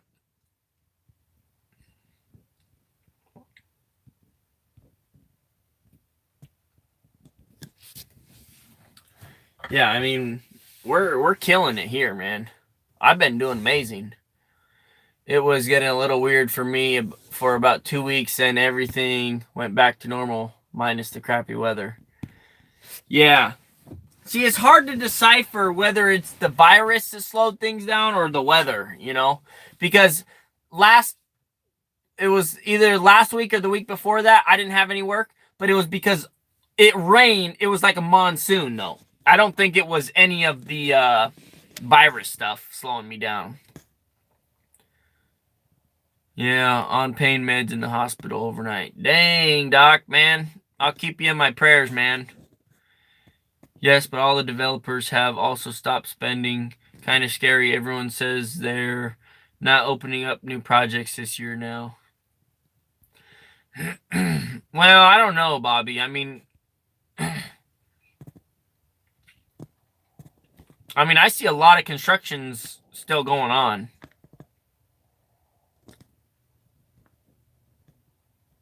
What virus are you talking about? Yeah, but road projects are already funded years in advance. Yeah, see, that's the other thing, A lot of the highway stuff, it's already been funded. The problem over here is there wasn't any real snow, so the roads aren't as bad as they normally are. So paving trucks are taking over smaller jobs and pushing dirt trucks out. By everyone, I mean the developers I work for. The highway heavy infrastructure will stay busy. Yeah. Here's the other thing though, Bobby. So I've been on this, it's basically been a small development. It's like probably like a 50 house development or something. I've been on that this whole month. And it's going to keep going. And they got 2 projects. SEI's got 2 projects that I've been working on. And everything's been going great. And then I got my buddy, Legend Development. He's going to be starting a big project here pretty soon too. But he did put his on hold. I will say that his did not start as soon as he wanted it to, because he said he's, in a couple of weeks. So, I think what you're saying is definitely true. Some sectors have been hit more than others. That's definitely true. I can tell you he is not kidding. I just delivered trailers to Home Depot in Lacey, Washington. Today it's yeah. It is, man. I've been working in Lacey the whole month, just about.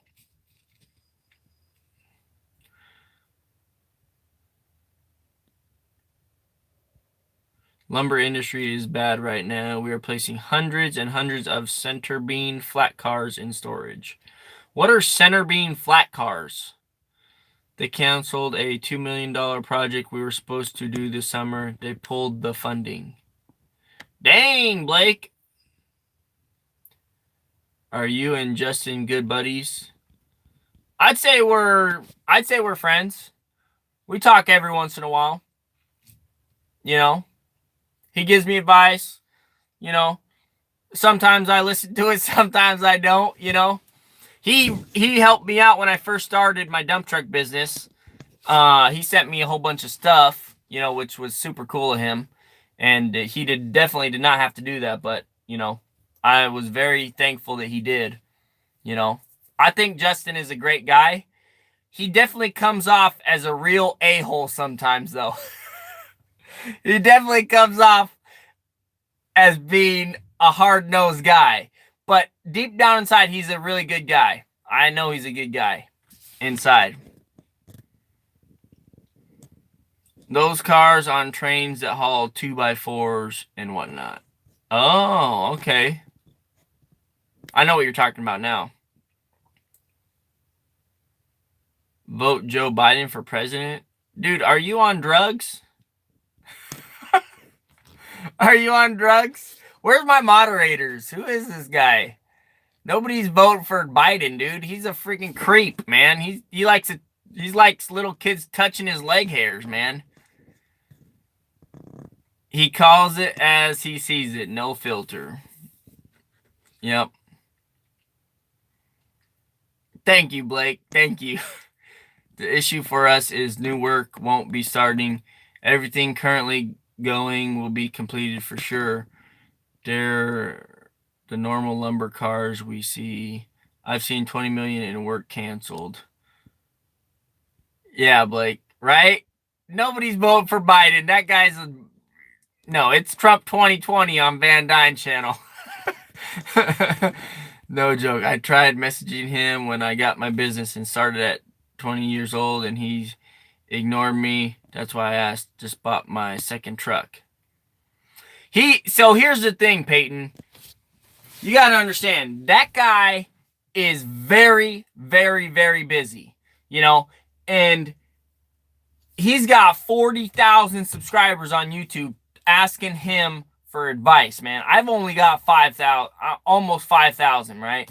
So, I can definitely see where he can't get back to people, It's probably not that he doesn't want to. It's just he doesn't have the time. Because if he takes the time to start answering those questions and stuff, he starts losing money on the jobs that he's trying to get, and he's trying to keep going. He's got 20 personalities he's got to keep track of with all his drivers. I mean, he's got a lot on his plate, man. So don't think that he's just ignoring you and he hates you. That ain't it. It's just, he's busy, man.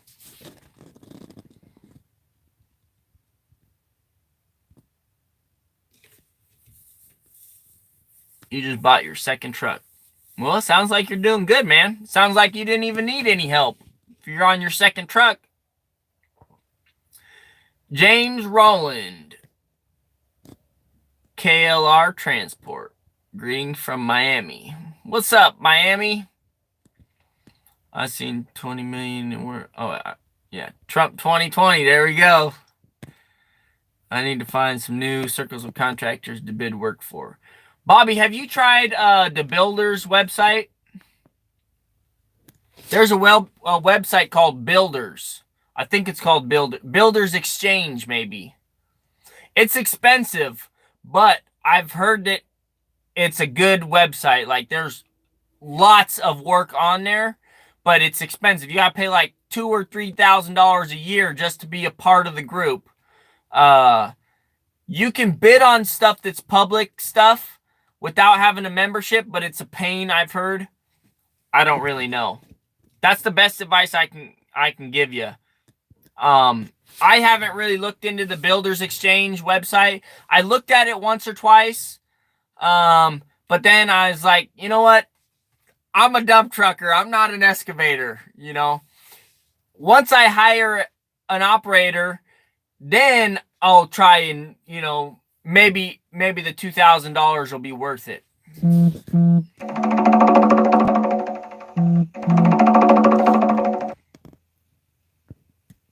Yeah, my accountant friend just texted me. I've got to say, I've watched you since the beginning. I appreciate your willingness to help people, and no, I get that. When you got 2 phones, you know you're a busy man. Yep. Overnighting produce, Chicago. Oh, overnighting produce to Chicago. Gotcha. There you go, man.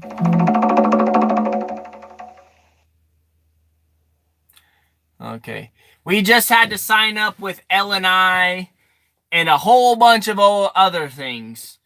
L&I, a whole bunch of other things for employees. That's something I forgot to mention. When you get employees, you got to sign up with L&I. You got to... It's just a whole bunch of other stuff.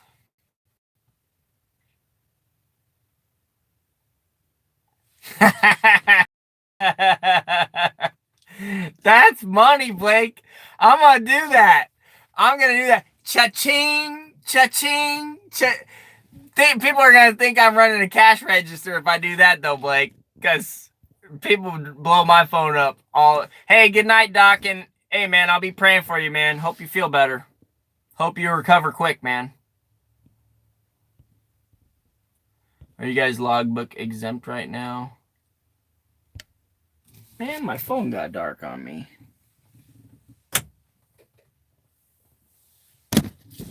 There we go.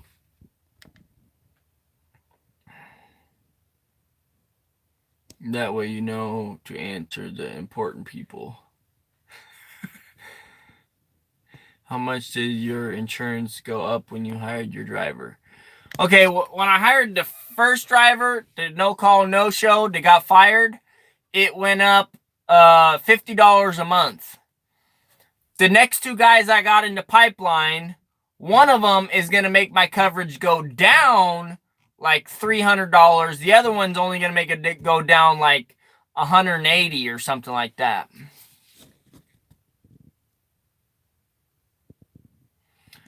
Trucker Abdullah. I hope that's how you say your name. My advice is pay cash. Cash is king. Keep the overhead low. And work your tail off, man. Save every money you can. $1 saved is $1 earned. Ain't no better advice than that.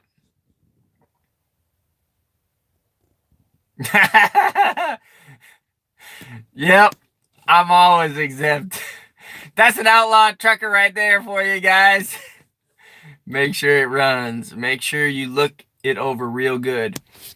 Yeah, Blake's on the money right there. So, do you have any experience working on any kind of equipment or anything like that? Peace out. Got patchwork to do in the morning. Hit me up sometime, Brian. Always good to have good dump truck contacts. Peyton Jensen.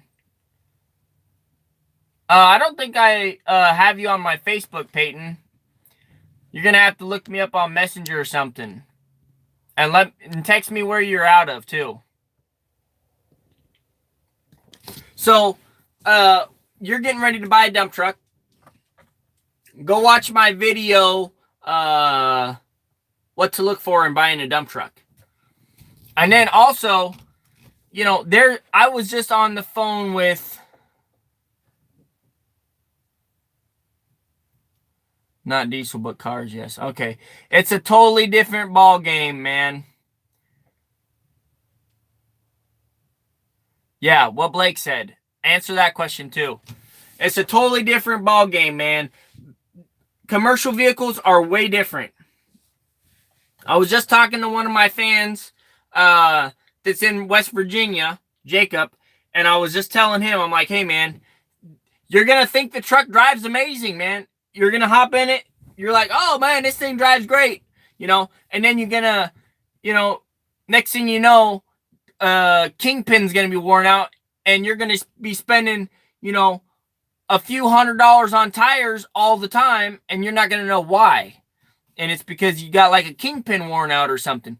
There's a lot of little things that you got to know how to check before you buy a dump truck. Like, so many things, man. You know? So let me just explain the Kingpin thing to you, because I explained that to Jacob. Stick a jack under the front axle of the steer tire. You jack it up. You take a crowbar, stick it in there, and you try and wiggle the tire and see if it goes like this. If it wiggles back and forth, you got to replace the Kingpin. That's like $1,500. That's something you can't just look at and be like, oh, the Kingpin's bad. You won't know unless you wiggle the tire. You have to jack it up and wiggle it. Right? See, that's something that I never knew. You know, nobody ever told me that. Definitely willing to learn. When are you going to buy my motor grader? I need to buy a side dump. I don't have any money right now, Earthworks. That's what it takes. A willingness to learn. Do you take the weight off your fronts when you grease the kingpins? You're supposed to take the weight off when you grease the front kingpins. They say it makes them last longer. Did I do that on my 85? No, I never did. And I got one bad kingpin, so maybe that's because they say the grease doesn't get in there properly if you don't take the weight off of it. I don't know if that's 100% true or not. Theoretically, it could get better grease in there, you know. You just put the drop axle down. I grease my drop axle kingpins when it's up. And run the overhead day one. I don't care when they last said it was done. Yeah, take the weight off the front. Yeah, they say they last longer if you take the weight off the front. There's other things like, you know, when you go to look at the truck, spend 2 hours looking the truck over. Grab every single piece of metal on that thing and shake it, man. You know, you'll know if something's bad or not. Like, if it's loose, then there's probably something wrong with it. And just remember to take a pen and paper and add up all the dollar signs. You know, check the bed pins. Yeah, check the bed pins, see if there's a lot of slop in those. You can just look at those and see, you know, if they're toast or not. Check the hinges where the bed pins are. A lot of times those hinges are cracked. You know, check the frame to see if it's cracked. You know, grab the drive lines.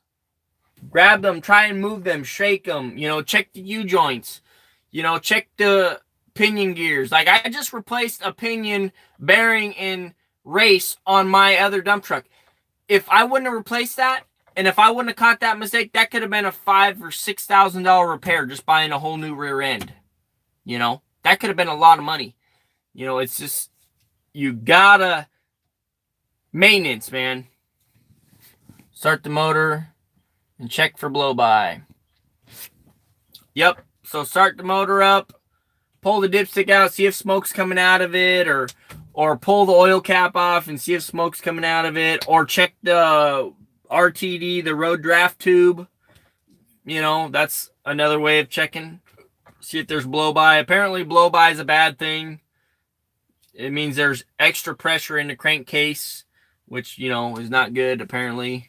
That's what everybody says. all my IDIs have had severe blow-by, but I've never had any problems with them. So, you know, I don't know how bad blow-by is. Maybe on a big truck, it's a serious thing. Means you need an in-frame or something. Most important, check the autopilot. Yeah. Yep. I mean, there's... You're going to have air leaks. Do the air leak check. You know, look at the brakes. See if the brake pads are worn. You know, you can't have more than... You can't have brake pads that are lower than 1/4 of an inch. You know, check the linings on the drums. If the truck has recaps on the drivers, the owner was probably cheap. Guaranteed he was cheap. And I never run recaps on anything. It's serious unless it's a Detroit. Amen to that, James. Because my Detroit got blow-by. And it's got a lot of it. And that thing still screams, man. Nothing stops that thing, man. I mean, that thing just goes, man. Big trucks, big bucks. Amen, Woody. You want to make the money? You got to have the money. Yeah. Same, you know, with oil leaks, you know. For a Detroit, that's just sweat, you know. It just means you're working the motor right, you know. If it's dripping oil, that's completely normal, man. That's part of the rust-free maintenance program that they set it up with from the factory, you know. So you don't have to worry about any rust on the Detroit, you know. What kind of motors it got in it, you know? What kind of bed does it have in it? Hell, if it comes and stops leaking, it's probably out of oil. That's what they say about the Detroit, Blake. If it stops leaking oil, it's because it's out of oil. You know? They always say add oil and check the fuel level. What's up, boys? Just got in here. Got the super back. Fixed the problem. What's up, Chris? They fixed the problem? Maybe. Maybe. We're going to see. We've put the arm up and down 30 million times. It seems to work fine. They diagnosed it as a solenoid that opens and closes the up valve. Maybe in a later video I'll show you guys how to check that. But that black box right there that I'm pointing at, underneath that cover, there's valves, right? And the valves are actuated with solenoids. So electrical current is sent to the solenoid. It's electromagnetic, sends an electromagnetic field in there, and it moves the valve somehow. Did he show you which solenoid it was? It was on number 2.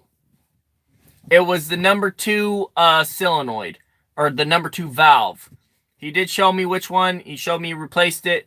Blake, the solenoids are not interchangeable. They are and they aren't. Like, so the up solenoids are different than the down solenoids. They're a little bit taller. So he said, if I ever get another malfunction, what he said to do was pull the little keeper off, pick the solenoid up, and drop it on there. So it kind of preloads the valve, is what he said. I know, it is gay. It's stupid. However, he doesn't know. He said he didn't know if you could switch them and they would still work, though. He didn't say that. Did you ever drive dump truck before you drove for yourself, or was it always fuel?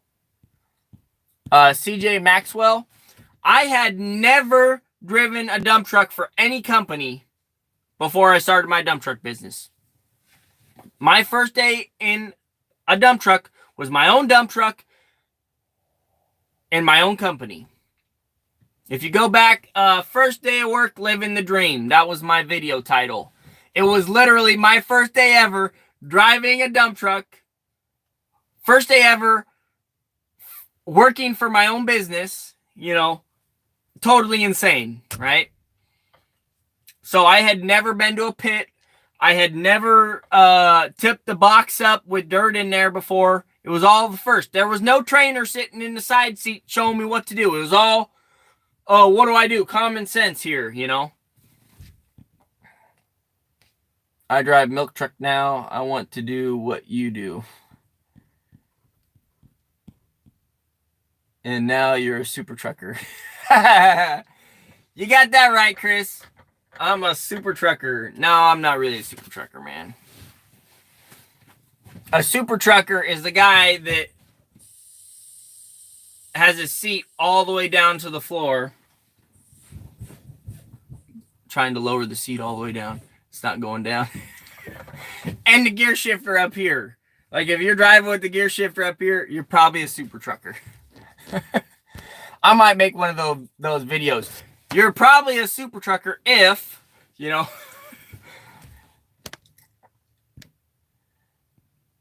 You don't have a low enough seat and a high enough shifter. Exactly. The seat's broke now. Yeah. It's not broke. It just won't go down anymore. Like, I wonder if the air valve got... Maybe that's just as low as it goes. That's not as low as it goes. I know it goes lower than that. Oh, there we go. I was pressing the wrong one. Too many buttons on the side of the seat. Okay. Let's go up.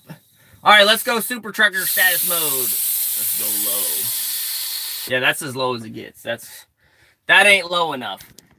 If you're halfway up and you can still rest your arm on the door, that's not super trucker status. You got to be like this. If you're low enough where you can put your arm on the window and it's like this, then that's super trucker status. Yeah, CJ, I cannot ride with the seat on the ground. You don't have a flat bill either. Amen to that too, Blake. Amen to that too. You got to have it cleaned all the way back. Leaned, yeah. How do you look for new work? Bobby, I don't look for new work. I just, you know, what I do is I work so hard, people always call me back. And then somebody else calls me because, you know, they need a truck. And I don't know how the word gets out, but everybody knows me, man. I don't know if it's my haters or the guys that I do the work for. Somehow the word just gets out and everybody knows me, you know?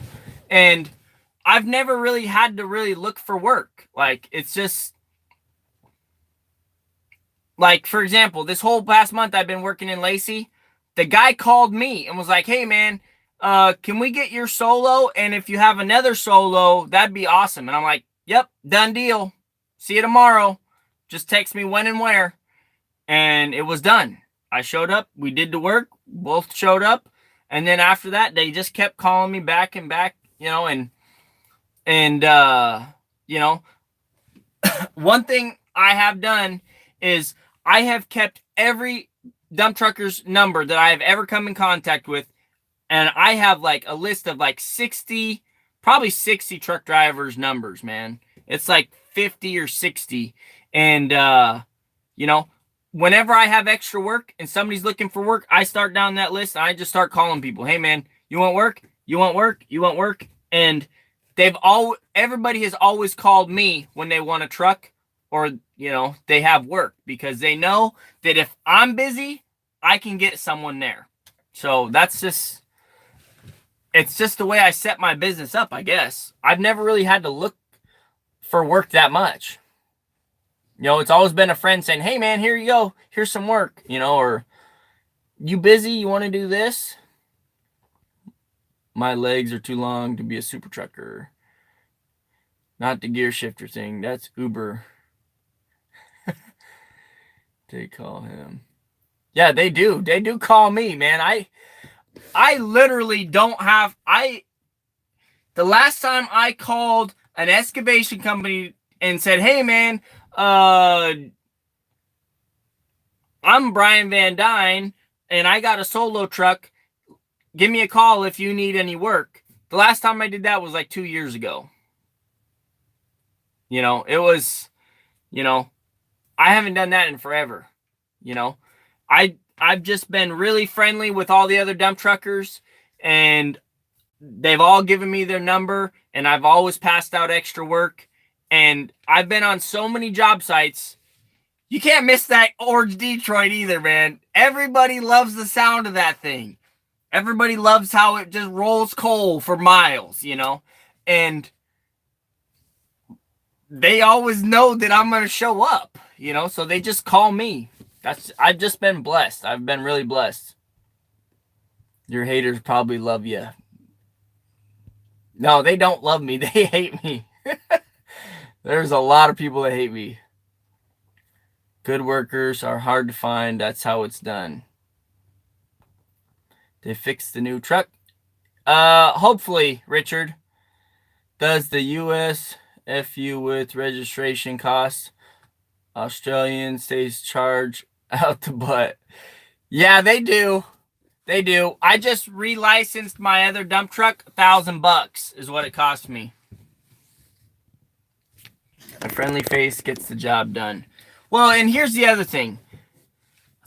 I've always been a problem solver, not a problem maker. I've never made problems for companies. I've always been like, well, here's an idea. Why don't you try this? You know, or I can fix that. You know, I don't know how many times I've gotten onto the site and their machine has been broke, and I have fixed it for them. I can't even count the times that I've done that. I've showed up on the site. They can't get the quick fitting to connect. They can't get it to thread, or the machine won't start. It was running and then it wouldn't start. Dude, I don't know how I fix the things, but I just fix them, man. And people do not forget that.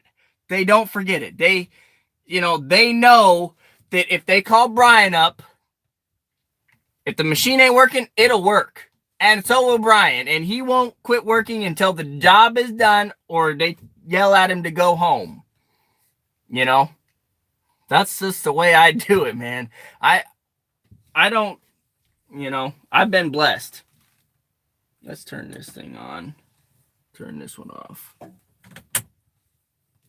How's that? Is that a little bit? How's that, guys? Is that horrible lighting, or should I turn the other one on? That's kind of creepy. Let's turn the other one on. My son never made it out here. He must have got yelled at by mommy. Poor kiddo. He thought he was going to hang out here with daddy. It's past his bedtime.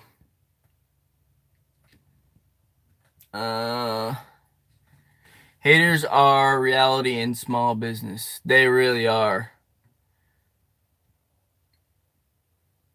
He was taught how to keep his word and work hard. Grandpa rubbed off on you, taught you well.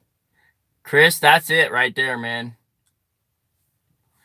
CJ, my specialty is dump trucking, man.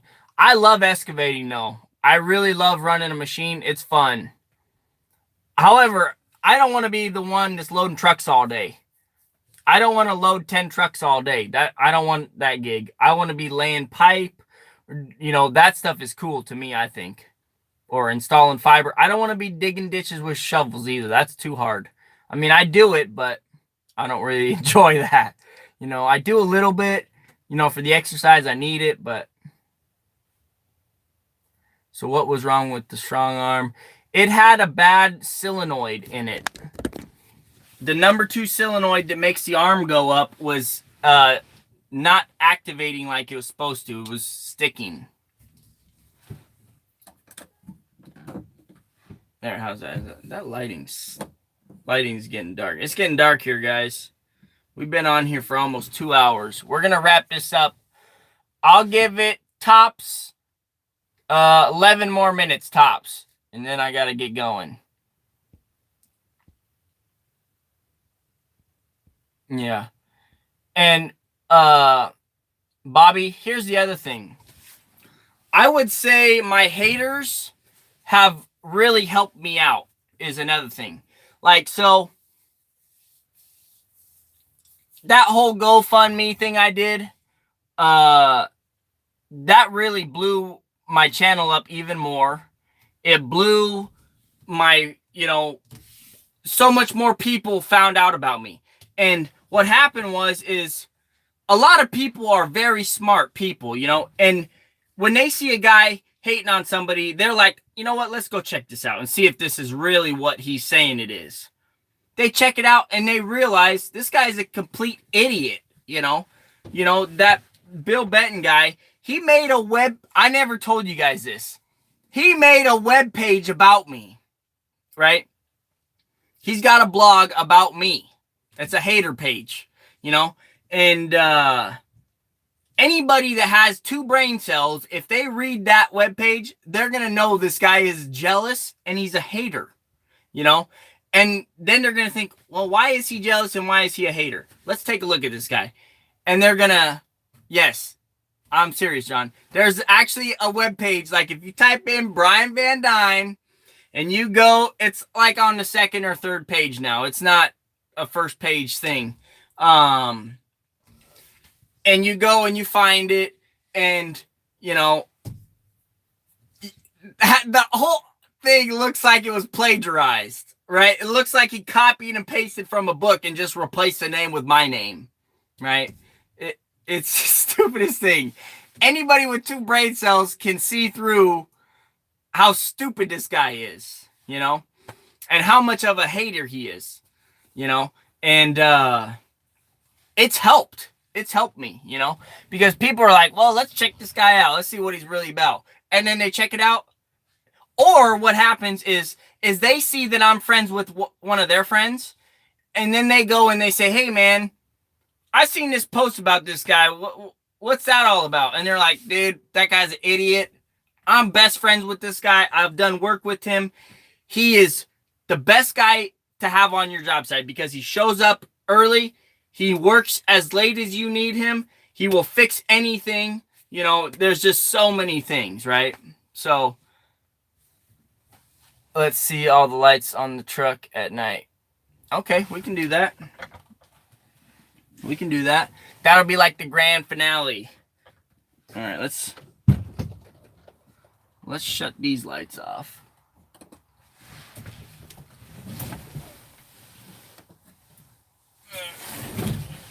Yeah, now you guys are going to go look up my hater page and try and find it.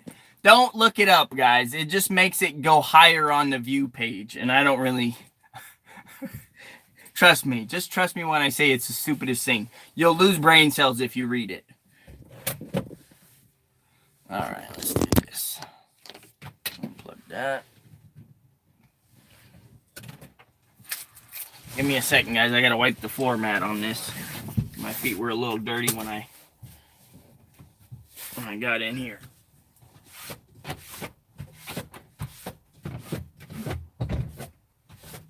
All right, there we go. Let's blow this out real quick.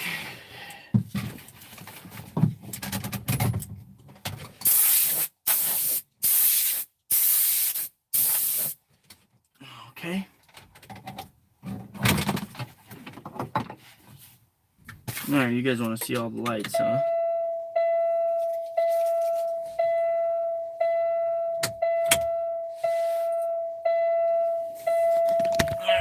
She's lit up.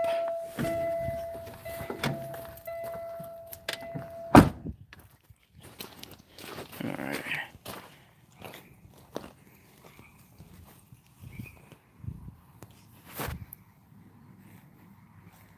All right. We got to get some more lights on the side. That'd be sweet. And then look at those shiny wheels. I polished those up the other day. There's the excavator. Man, you see that thing from the back. No doubt about that.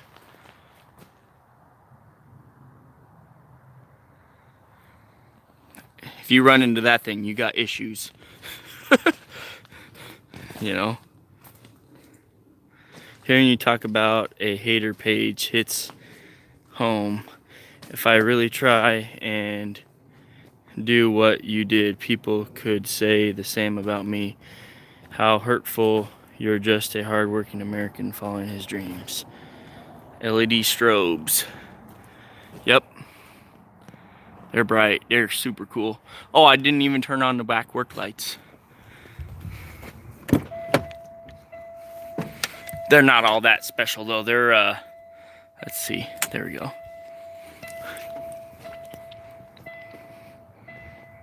See? There you have it, guys.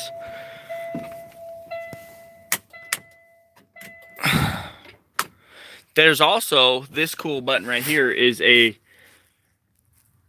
I push this, then it does a light test. You can check all the lights, but you have to have the key in there.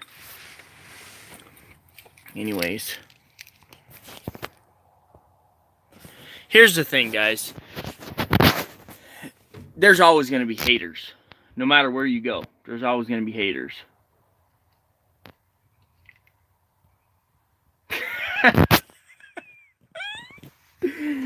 Oh. CJ, you're probably right. It probably is superior, man. That Kenworth probably was worth every bit of that 10 grand more. Just because it had the Maxwell on it. I'm just saying, maybe we worked out the kinks. I'm just going to pray that the kinks are all worked out and we're not going to have any more problems with the strong arm. You know, and if that's the case, I'll be so happy. But if I keep having problems with this strong arm, I might be contacting Maxwell and having them rip that strong arm off and putting a Maxwell on there. I mean, if that's the case, if we got to do that, we got to do that, you know. If it costs me $10,000 to do that, I'll pay it. All right, let's shut this.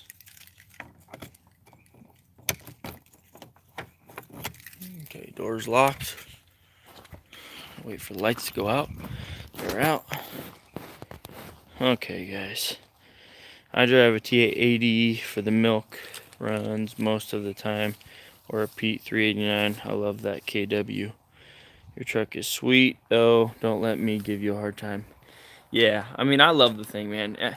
The truck has been amazing. It's just been that strong arm has been giving us headaches, you know, so we'll just have to wait and see what happens. Hey, Mason. Hey, buddy. You gonna say hi? Yeah. Hey, say hi.